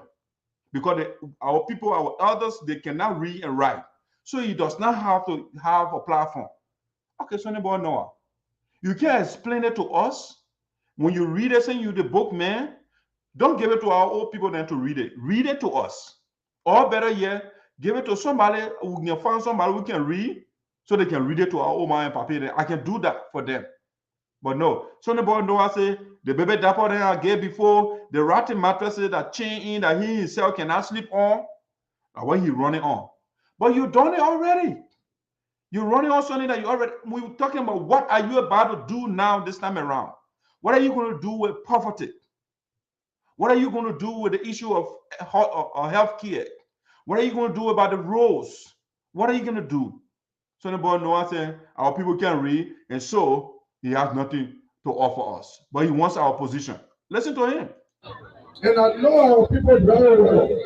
The fact that I'm doing those things, somebody will say about the 19 people say yes, they want to sleep in the district. I did not stop there. Okay, the man has all the sleeping places already, right? He built all the multiple houses for himself. All right. This is the one he's trying to finish. Okay. He got all these different things in less than 6 years. He building all these different houses. Or broke man yesterday. He building all these houses, right? Meanwhile, the Port of Greenville that he was leading, this is how he left it. This is how the buildings at the Port of Greenville, they're looking. Right now, as you go there, you will meet the buildings at the Port of Greenville. These are recent pictures. Okay. But the man said, you know what? Is that enough? I want more. The people will say, oh, you're doing all these things. And where do you sleep? He gets sleeping place already. Okay, let's listen to Sonnyboy Noah. I promise my people, many times when I'm traveling, I tell my guys to be represented. You should pay because our district is comprised of 5 statutory districts, right? To do that, I will not be in Johnson as a representative. And Team Johnson is the only district.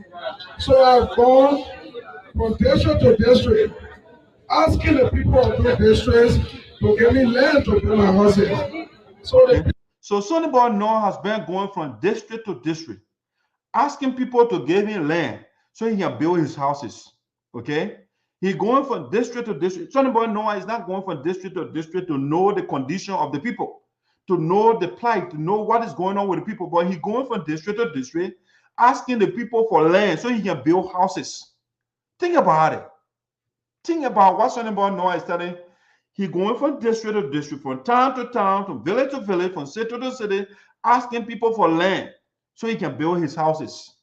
No, he's not saying I'm going to village from village to know the condition of the children, to know the condition of the elders, to know the condition of the people, the roads, the lack of safe drinking water. Sonnyboy Noah goes around with a bottle of water. He does not want to drink from the creek. No, he's not going for sanitation. Those major things, the economic revitalization of the country. No, he's going there asking people for land so he can build more houses. Listen to him. People of Tayo, when I visited you the last time, the people of that town gave me land to build my house in that town. Okay, the people of Tayo want to gain land so he can build my house. It's about Sonnyboy. My house. It's not your house. It's not for the people, it's for Sonnyboy Noah.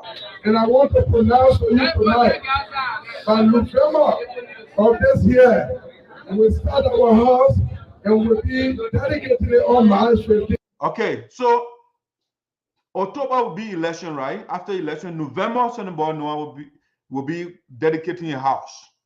Okay? He gave you step by step. The man is just looting. The man stole from the port of Greenville massively. He sold the boats at the boat of Greenville. He left the place all rubbish. And the money he used to build his personal houses, going from town to town, village to village, asking people for land. And he's telling you, so by November, Sonnyboy Noah will be dedicating one of the houses. Listen. In my birthday of 2024. Okay, 2024 is birthday. Sonnyboy Noah will be dedicating one of the houses. No. It's not, you will not be dedicating your school for the children to learn. You will not be dedicating your library for the children to learn. He will not be giving electricity or sponsor a bill that will power the whole of Sinoe County. No. He will be dedicating his own house. We will not stop that. And they are clapping for the man telling him, my house, my house. And you are hungry, you don't have jobs. He's not telling you how you're going to create jobs in the country. No, he's not telling you how you're going to increase the infant mortality rate in the country. No, he's telling you my house. Sonnyboy Noah is about house. So listen to him. That's one, right? Number two. The fact that we are in Tayo, our people will know that we live in a town called Pullman, right? We also ask the people of Sinoe. Sinoe people were able to give me land in a town called I don't want to Tulita. And again, I inspected the land, and Tulita is a beautiful city in Sinoe. By November also of this year, our construction team will move in, then we'll be able to get the 4th house. Okay, so Sonnyboy Noah is going. By November of this year again, he will be starting another house. Okay, so this guy is only coming for himself. His houses. He wants more houses 24/7. He wants campaign and telling people he wants land so he can build his own houses. Listen to him. Y'all listen. He's not stopping there. He's going all over the place. That's what Sonnyboy Noah is running on. That's his agenda. Also, we did that. The people of Sinoe also give me land in a town called Fuvadi. We're going to do the same thing in Fuvadi. Those who say that all I can say, You have now elected me before to say something to you. Okay, so you are listening to Sonnyboy Noah rubbish. All what he just said, he has not said anything about the people. It's about himself. Okay, this is about accumulation of properties for Sonnyboy Noah. Okay, so this guy was at the port of Greenville. He saw the boat at the port of Greenville. He left the place like animal camp. He had no reason to run the video buildings at the port of Greenville. He built multiple houses for himself. When you go to Greenville, the house he lived in on a big fan there, Honorable Sonnyboy Noah. And the man is still running. He said, he's telling you, 2024, the first thing I'll be dedicating to my house or my houses. Okay? And you'll go for Sonnyboy Noah. But I know you will not. If you look at all of us are contesting, the only thing you see on some people's panel is the picture. On my posters, on my banners, you see projects. Those projects are projects that are done. Sonnyboy Noah, what are you going to do for the people of Sinoe County? All right? It's not about giving somebody a baby diaper. We're talking about economic revitalization. We're talking about economic revolution. How can we change things for our people? How can the people be independent and not run behind you, Sonnyboy Noah, and beg you for baby diaper? That's what we want to know. We're not talking about how many houses you build for yourself. I mean, so the guy is just wrong in every aspect. And so the people of Sinoe County, you got a few days. It will be the biggest blunder. I'm not saying mistake. It will be the most ginormous, a colossal blunder when you put Sonnyboy Noah over there. Because the man is not telling you something that will upgrade your life, that will improve your condition, but he's saying he's going from town to town, from village to village, and asking people for land so he can build houses for himself. And by his birthday next year, he wants to be dedicating his houses. That's what Sonnyboy Noah is telling you. And the journalist asking, what are you going to do for the people? What is your plan for the people that you want to lead? Sonnyboy Noah said, I have no platform. I have no plan because I gave them baby diaper before. Okay? And that's what you want to vote for. If you want to vote for that, it's up to you. Sonnyboy Noah said, since he started his campaign, he roofed 102 horses. Okay, we got much more than that in the district. We want to see whether 102 person want to vote for him, he will be represented. When you go on with a ridiculous video, Sonnyboy Noah will be telling, he'll be saying, he said something over there. What he said, he was telling his supporters, the few person in the darkness over there, he can put light there, right? The place is totally dark. Sonnyboy Noah said, we had the primary in Johnson, and then I wipe all my opponent. I said, what? The guy is a pathological liar. The man is an inveterate liar. There was no primary, CDC primary in Sinoe County because Sonnyboy Noah inserted his boys and they disrupted the process. The next day, he went and paid money to those guys that want to conduct the election and they came and announcing the winner. But Sonnyboy Noah went on campaign trail and said, I beat my opponents. But the man's a liar. And that is why you don't need a Sonnyboy Noah to be your representative. The man is a liar. The man is for Crayton Duncan. He once supported Charles Clark against Mobutu Nyimpa, and he's doing the same thing right now. He's supporting Crayton Duncan saying to district number 3, and he said something Weah. Crayton Duncan said something Weah to district number 3. Crayton Duncan cannot come to the district. So he sent Sonnyboy Noah to go and badmouth people that are doing good things. And he's talking about building his own houses. If you want Sonnyboy Noah to build houses for himself, go for it. And the man demanded the Sapo people to give his money back to him. Now the man wants to be a representative. Now the next thing I want to play now. Sonnyboy Noah demanded the Sapo people. The chairman of the Sapo people, the Sapo organization in Liberia, demanded the chairman to give the $1,200 he gave to them for the people to buy a cow. Sonnyboy Noah demanded the man. Let me play that so you can hear it. Okay, let's play that. Sonnyboy Noah demanding our people to give a cow money back to him. Who does that? Who does that? You give somebody something and you say, because the thing that you're playing, you say you wanted to do, you didn't do it, give my money back to me. Whether the people did what they wanted to do or not is none of your business. Okay? You have done your good and you go away. But Sonnyboy Noah say, you know what? Y'all give my money back to me. And that's what he did. Listen to the audio. Let me play this audio. Sonnyboy Noah demanded his money from the Sabo people. He demanded his money from the people. The young man is horrible. You made Sonnyboy Noah your representative, you finish because he has no goal for you. He has no plan for you. So what can I do? Why you hold Sonnyboy Noah, but when he goes there though? What are you going to say when he does not do something for you? Because he told you already, I have no plan. Because the old man and the papi there, they can't read. Okay, the young people can't read too. Your fellow, the guys that are behind you, that are running campaigns, some of the university students, they can't read. You can't get a platform to them so they can read to our elders. You got to talk down to our elders. The people that send you to school. And so because they can't read, so you don't have platform for them, you get a hand out before, and that's why you're running on. Okay, so you vote for Sonnyboy Noah, but you listen to the other audio. Sonnyboy Noah demanding the chairman, because the respectable man will not come public. He will not get on the radio and say what he said. No, you will not say that. Sonnyboy Noah actually demanded his money from the man. He demanded. Let me play the audio. Let me listen. Y'all listen to him. Sonnyboy Noah he demanded the man to give money to him. Let me play that. Let me go. Let me see where I put the audio. It's right here. I will play for you. Sonnyboy Noah demanding his money from the man. Are you serious, brother? Listen to him. Listen to him. Yeah, he told me like that. He told me that I should pay the money to join Gake. And people were there. I was giving people to be there. People were on last people. So I brought the money. I counted the money, $260,000 equivalent to 1,200 USD.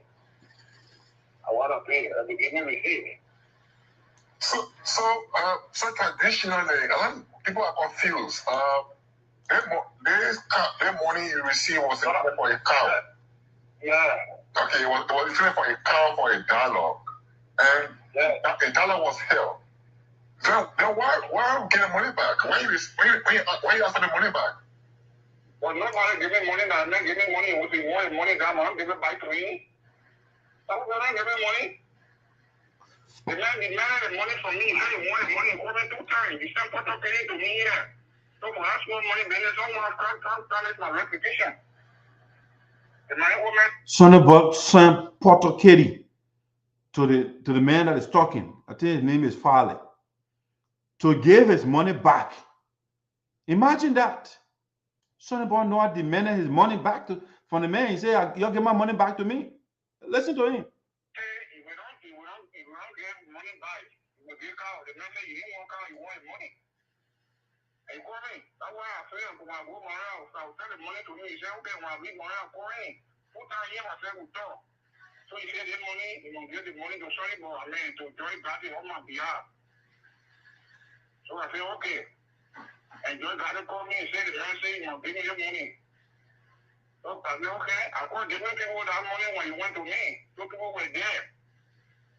And I gave you the money, counted the money, give me receipt. So I don't go there, start moving around, give me money for some people, even though I came in for some people, that the man money he gave to me. That's not correct money to give me. He sent the money to me. So that when we go to pool, I'll pay cow there. And he said, the cow, you want to pay in ransom. So I said, no, I don't ready. So you must send somebody to come and get your cow. But when the full man show, for not getting the cow, for not getting him from behind me, when full man outside said, the man said he wanted money, he didn't want cow. So the full man said, we don't need that money. That cow you pay for 2 years now, so I can't give that money. So he told the man, said, man, you didn't get the full man money, oh. So Sonnyboy called me, he said, I want my money, I don't want cow, oh. So I said, okay, when I go my round, okay. Sonnyboy Noah say, I don't want a cow, I want my money. Okay? I want my money. I don't want you guys to get a cow anymore. I want my money. Listen to him. So the man went to Monrovia and gave Sonnyboy Noah his money. So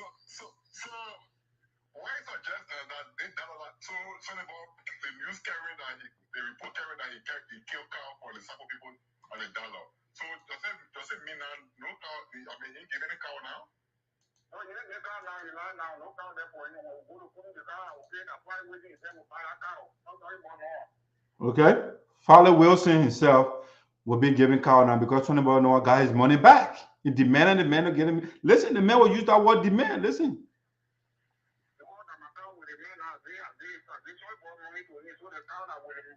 I gave Sonnyboy Noah money to him. Okay, he gave it back to him. So in actual sense, you pay for the cow already before Sonnyboy demanded the money there. You pay for the cow already cash. I pay for the cow cash. I don't receive money from the poor man with me here. See? So the poor man now that my cow is here, you know, and I can't work Sonnyboy Noah anymore. So you don't have the money now. Sonnyboy Noah going to take the man to court and ultimately take the man to jail. Okay? That's the Sonnyboy Noah I see people campaigning for. This elderly man, he has no reason to come and have the conversation to tell the reporter that information. Sonnyboy Noah demanded the man. Listen.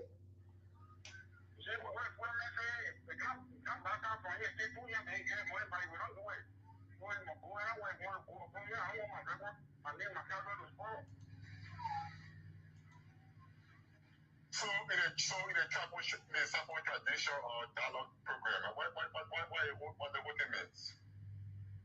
What is the Sapo tradition or dialogue?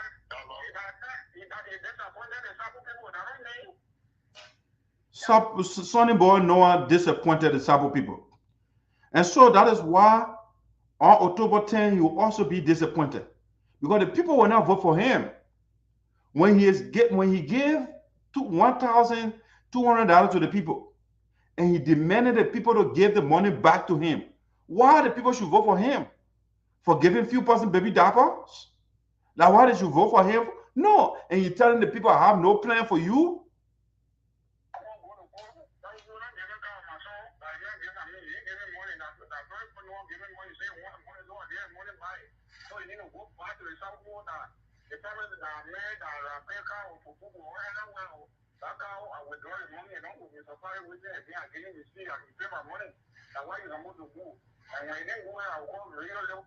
Okay, so it's the Sonnyboy Noah that people are campaigning for. The elder is telling you what Sonnyboy Noah did.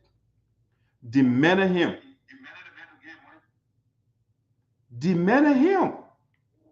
to pay the money back, and the man did. So Sonnyboy Noah lied on campaign. He's a liar, and on top of that, he is demanding the Sapo people to pay his money.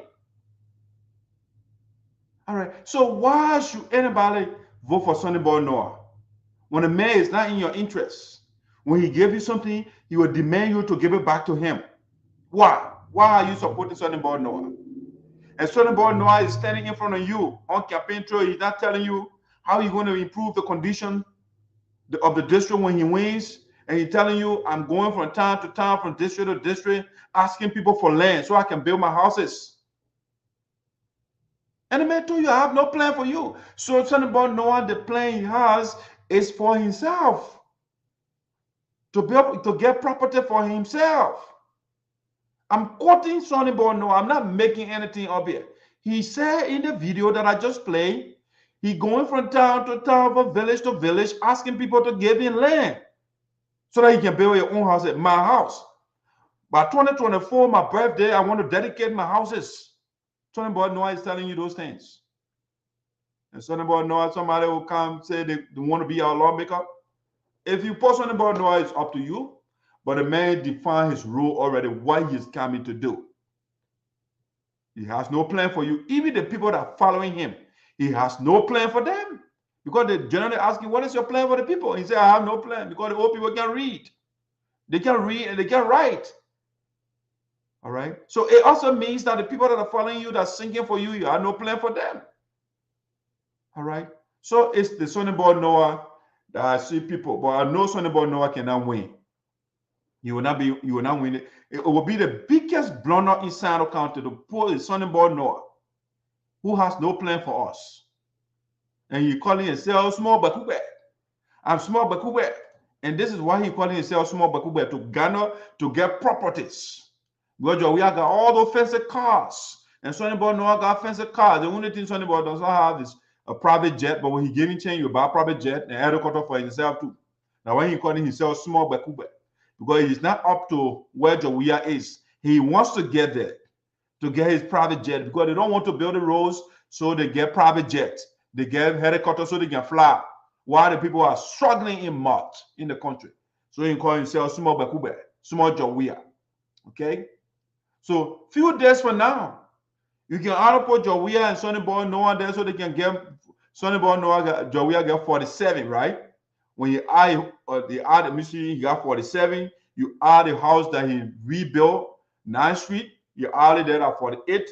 You add the church there at 49.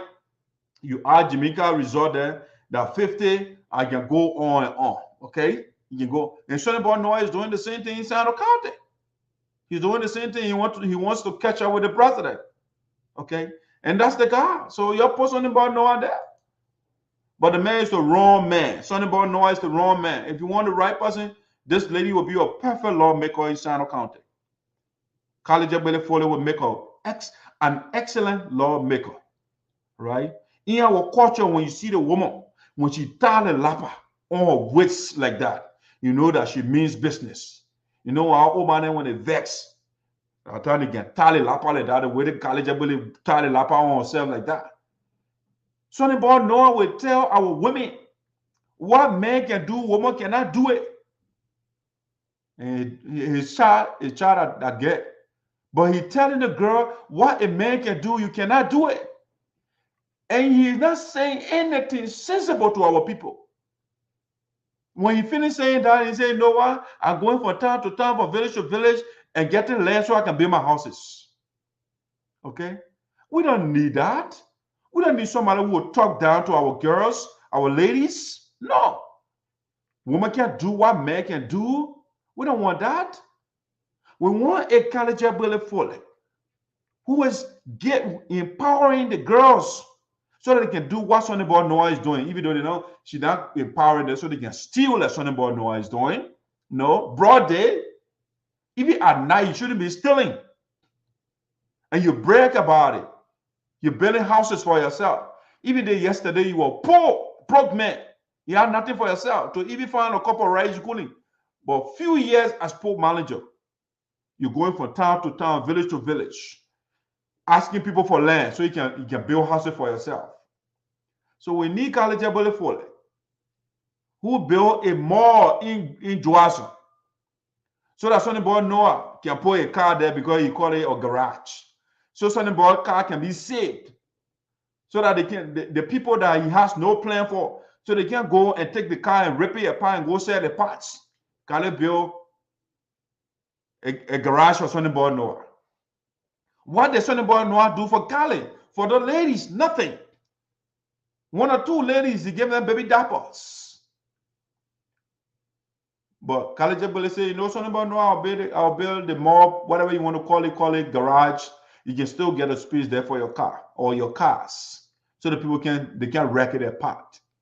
Because when the people hungry and they're singing behind you, you're not giving them anything, they will automatically come to your car so they can set the car parts to the Mandingo people. All right?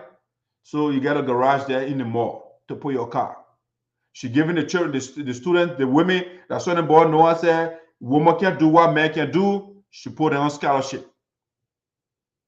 Okay? She's doing well. She's a healthcare professional, carrying medication and providing education for especially our ladies how to take care of themselves. No, Sonnyboy Noah can't do anything like that. You tell the people you can't do what men can do. Men can be poor manager or woman can be poor manager. No, woman can be representative. I want Sonnyboy Noah alone. That man can do it. Okay? So people are Sinoe County. You have the right woman. Let me play the recent debate they had. Sonnyboy Noah ran away from the debate, by the way, because he has nothing to sell to our people. So Sonnyboy did not go to the debate. No, he ran away. He has nothing to sell to our people. Sonnyboy Noah ran away from the debate. So let me play. The last thing I'm going to do, then we'll be out for the day. Let me play the debate. That the high inside the country or portion of it, so that you can hear Gallah Jegbadai making sense. Why Sonnyboy Noah talking about building personal houses?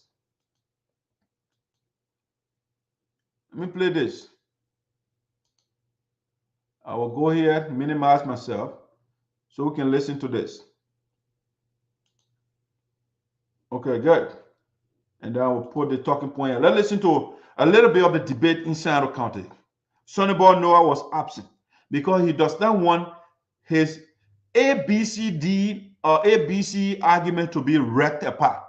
Because you can go stand in front of somebody like Rai Yante, who is a lawyer, and go say that nonsense. Or you can go stand in front of Gallah Jegbadai, who is a professional nurse. She will rip your argument apart. I don't even know the other young man that was there. But he seems to be a smart man. So Sonnyboy Noah goes in the corner and goes somewhere and tell the people, oh, I'm going from town to town looking for land so I can build my house. And you can go there to stand in front of your colleagues so they can challenge that nonsense he's saying. Or he's selling and his supporter clapping for him. I said, look at the people there. The man telling you he wants to build a house for himself, you clapping for him. What is he building for you? What are you getting from him? You and Sonnyboy Noah the same age. But the man getting all these different properties, he's not talking about you. He be talking down to our elders. They can't read, so he doesn't have a plan. But you clapping for him. You're going around campaigning, talking about generational change. And Sonnyboy Noah is talking about, I want to change my own life. And not you, and not the elders, and not anybody in the country but me. Okay, let's listen to the debate. A little bit of the debate that went on that Sonnyboy ran away from the debate, did not participate. Scary guy. He goes in the corner to a supporter and say a bunch of nonsense.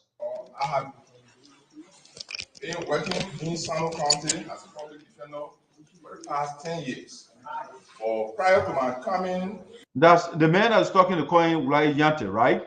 To the public defense, I worked for the national legislature for pretty close over 13 years. 13 years I worked at the national legislature. I rose from the rank of a sweeper and to research assistant.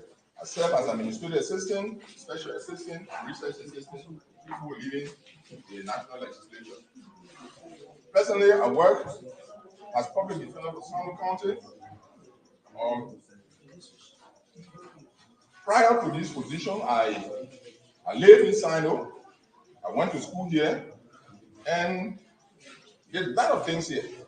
I taught here at the Pinetown Community School.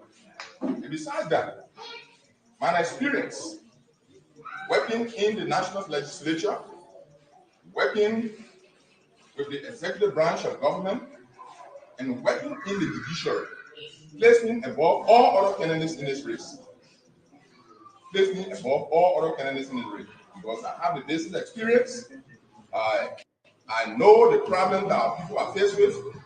Primarily in our county today, you have about, for the time that I have been here, I've noticed that our educational system is in complete shambles. No schools in some of our areas. No clinics in some of our areas.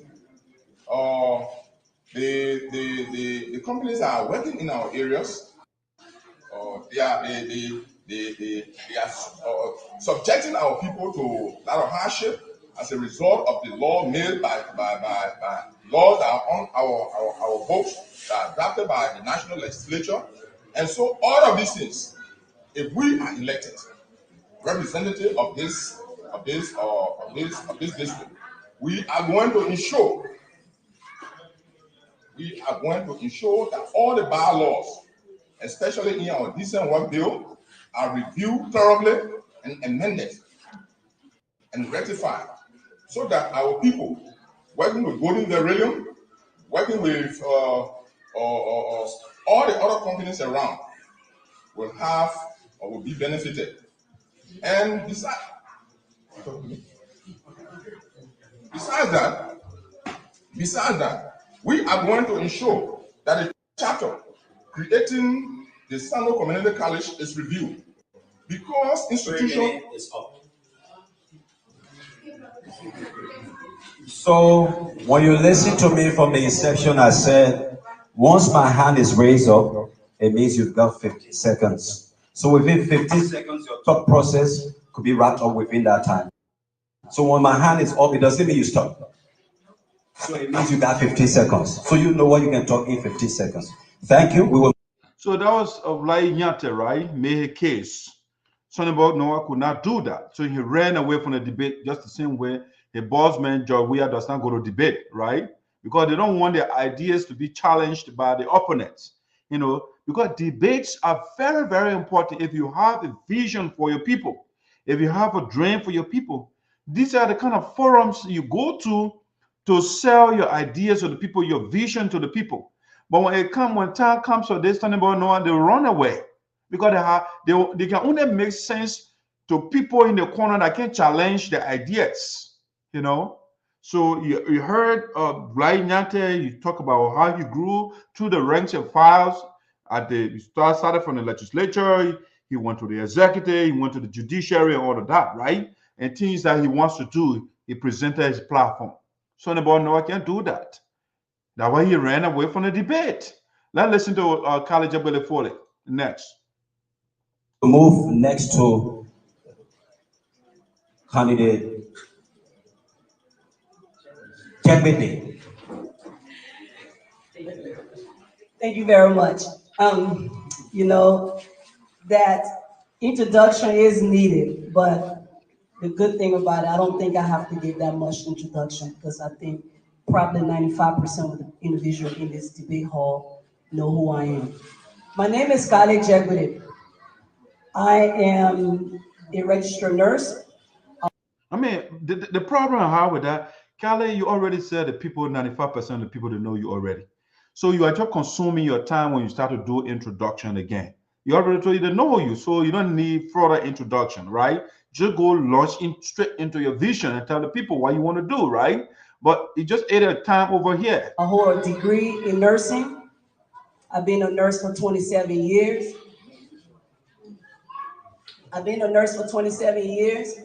But this is my second time here. And just like the first time, I'm the only female sitting amongst the men. I think there's a reason why. That is crucial, right? You see, Sonnyboy Noah said, woman can do what man can do.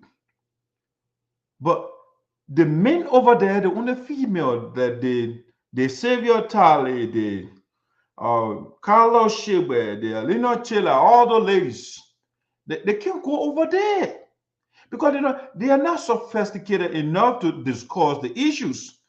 They can only go to the woman in the corner or the young boy, the small beginning to beat their heads. They can't come here to articulate their views, their vision to the people. Gallah Jegbadai-Fully, every time when they call this kind of discussion, she goes there. And that's what you need because you will go in the Capitol building. When it comes time to articulate the vision or the views of the people, because you'll be representing your people. So if you cannot make your point at a debate, how can you go in the Capitol building where you have people from different counties, smart people, they send there, the counties, the various counties, they send people to represent them. Can you make it? No. The guy cannot even debate their colleagues at the district level. How can they debate at the national level? They can't do that. And we need your Gallah Jegbadai-Fully at the local level, at the national level, at the international level. The woman can represent Sinoe County superbly, you know. But you have Sonnyboy Noah over there. He ran away from debate. How can a man who can speak at a debate will go and speak in the Capitol building? What can he say? Nothing. He will only be in the corner because when you listen to an interview the other day, he will be taking envelopes. That's what he's going to be doing. He told you that I would take buy envelopes. I would take good and buy envelopes. I don't know what the difference is. You know, that's what Sonnyboy Noah would do for you. He tells you all those things doing interview, doing radio interview. He tell you this thing. I'm going to take buy envelopes. That's what I'm going to do. He's not going to debate. So listen to Gallah Jegbadai-Fully making sense. Been in our community since 2005. I did not come into our community because I want to be a politician. I am a healthcare provider. I believe in caring for people. But what did she say? I believe in care for people. And I mean, that's a different message when you compare it to that of Sonnyboy. I believe in care for people. Sonnyboy believes in care for himself, building, going from town to town and getting lands so that he can build his personal house. That's what the woman said. No, I believe in care for the people because she's a nurse. She's a lifesaver. She's taking care of lives of human beings. All right? That's what she does. As I navigate Liberia, as I navigate. That B word she's speaking when I navigate. As she goes around, let me break it down for Sonnyboy Noah. As she navigates, as she goes around and travel from one location to another location inside the county, what happens? Navigate the system. It is very difficult to make those kind of changes that you need to make unless you're part of the process. Okay, so you heard what she said. This is my, like I said, it's my second time running. You say as she goes around, navigate the land and as well as the system, because the system is what we need to change. Then things will change in Liberia, right? The system is the problem. Because we got people that are Sonnyboy Noah that know how to bypass the system. They know all the corner, the loopholes that they can use. So she's talking about after I finish navigating the land and the system, okay? In order for you to permeate that system, you must be part of it. You have to be in the system in order to make a reform. You can't be outside. So she said, I'm coming as a healthcare professional. I'm not coming as a politician. I'm coming to get in the system so that we can change the system. When Dr. King and they changed the system in the US here, they were not outside. They were actively involved, speaking against the system. Okay? And that's what Gallah Jegbadai-Fully is saying. When Kwame Nkrumah made a change in Ghana, he was not outside. He was part. He went and fought against the colonial master in Ghana. The same thing with Kwame Nkrumah, Julius Malema, he's doing in South Africa. He is part of the system. He is a lawmaker and speaking against the ills in South Africa. Thomas and Cara, then they were in the system and fought the system. You can see today now they're coming up in Mali and speaking and trying to change the system. So Gallah Jegbadai-Fully is saying, I must be in the system. I should not be outside. I must be in the system to close all the loopholes or to overturn the rotten ship that Sonnyboy Noah they're using to build mansions for the people, what the people are suffering. For themselves, what the people are suffering. In the race. The first time was a practice. And my two gentlemen here, one know me well, the other one. Mr. Nyati knows her very well. He knows the lady. Do not know me. I'm a highly competitive person. But let me tell you a little bit about myself and why I want to be. The woman is highly competitive, you know. It's a highly competitive lady, and that's why she's the only female that has the courage to go at a debate forum with men to do what men can do, right? Sonnyboy Noah, what can do the manly thing? He ran away. A lawmaker. And it's a very good question. You should ask anyone that want your vote why you want to represent me. Right. I want to be a lawmaker. And that's what Sonnyboy Noah ran away from. Because he doesn't want to be asked what you want to do. You will tell the people, say, I get baby dapper already. I got nothing. The old man, I can't read. Because we say politics is interest. As you can see, there's a lot of men in here, very little percentage of. See, that's a key observation she's making. Because of the attitude of the likes of Sonnyboy Noah, they put women down. Women can do what men can do. So when you look in the hall, in the debate hall, she said very few ladies here. The whole place is dominated by men because they created the impression that women can do what men can do. So when it comes to these things, the women are going to find they stay in the kitchen, they have to cook for Sonnyboy Noah. You know, they don't encourage our ladies to participate. They are very smart people. When they can take care of Sonnyboy Noah, what they can make good decisions as lawmaker. Women. Politics is interest. In order for our community to grow, in order for our community to excel to the next level, everybody must be at that table. I agree. The two genders must be represented at the table.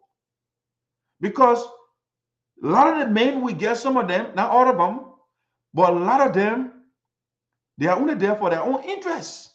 So if you have a woman there, if you have Sonnyboy Noah, for example, to go in the Capitol building, who is saying man can do, woman can do what man can do. You think he will be speaking for women? No. He is going there to speak for himself. And some of the boys that are behind him are singing Amana way too. Now what? Because if you look at him, no woman behind, a bunch of men. Because woman can do what men can do. And so Sonnyboy Noah goes in the Capitol building. The women are done. They're finished, including my girls and his own daughter. They are done because men can do, or woman can do what men can do. So Gallah Jegbadai-Fully is saying politics is interest. So you need somebody in the Capitol building that will seek your interest.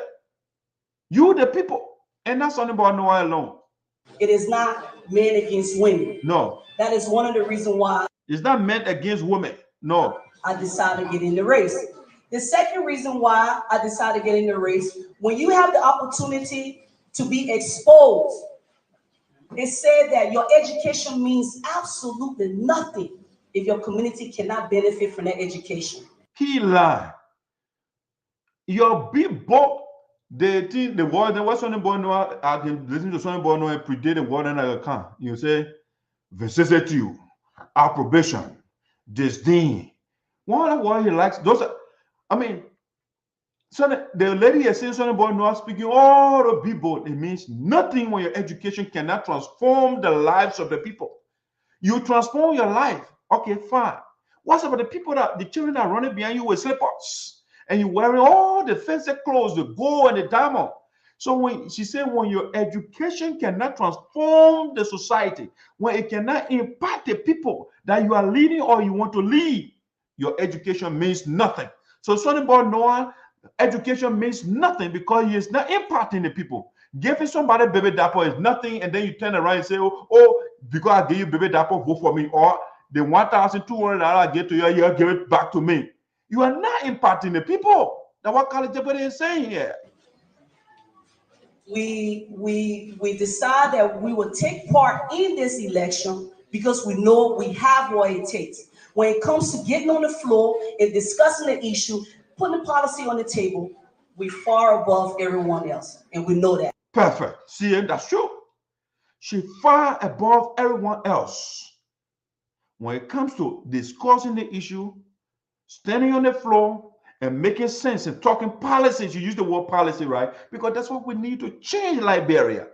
And that's what about Noah going from town to town and asking people for land so he can build your house on your birthday, so he can dedicate his house. No.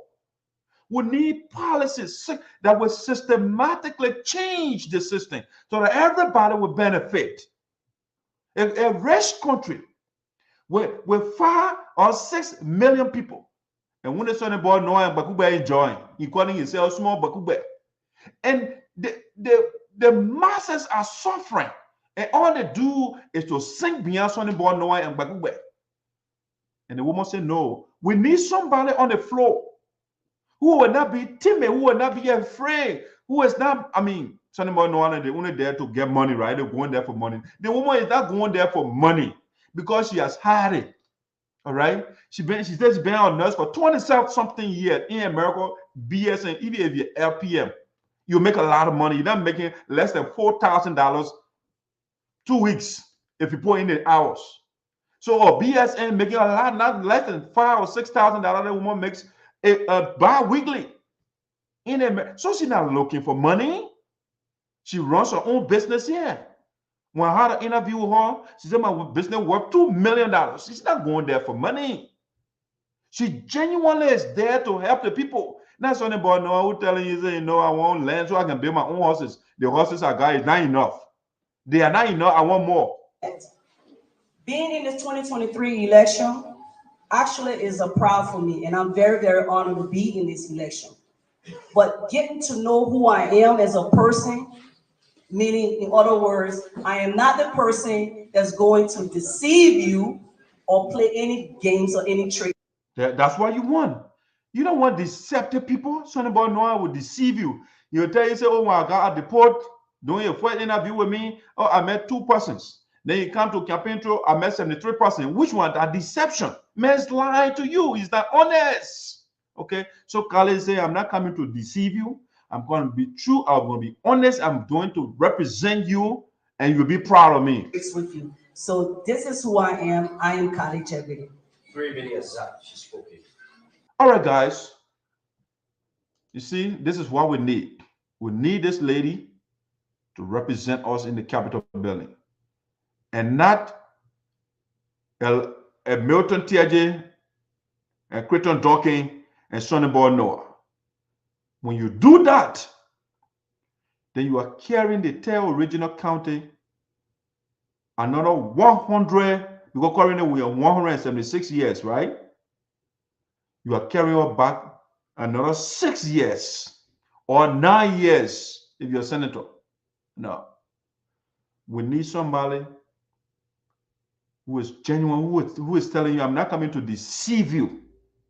No, I'm not. I'm not coming to disappoint you. I'm not coming to lie to you. No. I'm not coming to tell you I'm building Bakube and Milton Teahjay Highway and I can't build it. No. I'm coming so that we can help our ladies, so we can help our boys, so we can help our fathers and our mothers. We need electricity. We need good roads. We need safe drinking water. We need modern day libraries. We need good schools and those good things. We need jobs so our people will not be running behind Sonnyboy Noah for crumbs. No. Let it be independent. Let it restore. She is coming to restore the integrity of the people of Sinoe County. If we have a Zarzar and a Zarzar in the Senate, and you have Gallah Jegbadai in the House of Representatives, Sinoe is on good footing. When you put Sonnyboy Noah, you are done. You finish. Because he has already connived with the oppressor of the people, the oppressors of the people, that the people you connive with right now. And one of the oppressors is Crayton Duncan. Before then, he was with Charles Clark. He said, oh, Mobutu, that country man. I don't want country man. The same Mobutu that gave me the position at the Port of Greenville. He said he never wanted Mobutu. He voted for Charles Clark against Mobutu. The same thing he's doing right now. Crayton Duncan saying to District Number 3, so he can campaign against Zarzar. That's what he's doing right now. So you got a wrong person. Sonnyboy Noah is wrong for you. All the candidates that are running in the race, you can take Gallah Jegbadai-Fully. If you don't take Gallah, Sonnyboy Noah is not the right person. All right? He's not. You can go with Yanti, the other guys. Gallah Jegbadai, no, because she says he's coming to climb over the men. Because the men is suffering, this Crayton Duncan and suffered before, so she coming revenge on every one of us. No. So we are not serving government before. Our children that are suffering over there, they are not in government. They are now government officials. They never treated women. They will never maltreat women. But Gallah Jegbadai say, you know, I'm coming to climb on the men.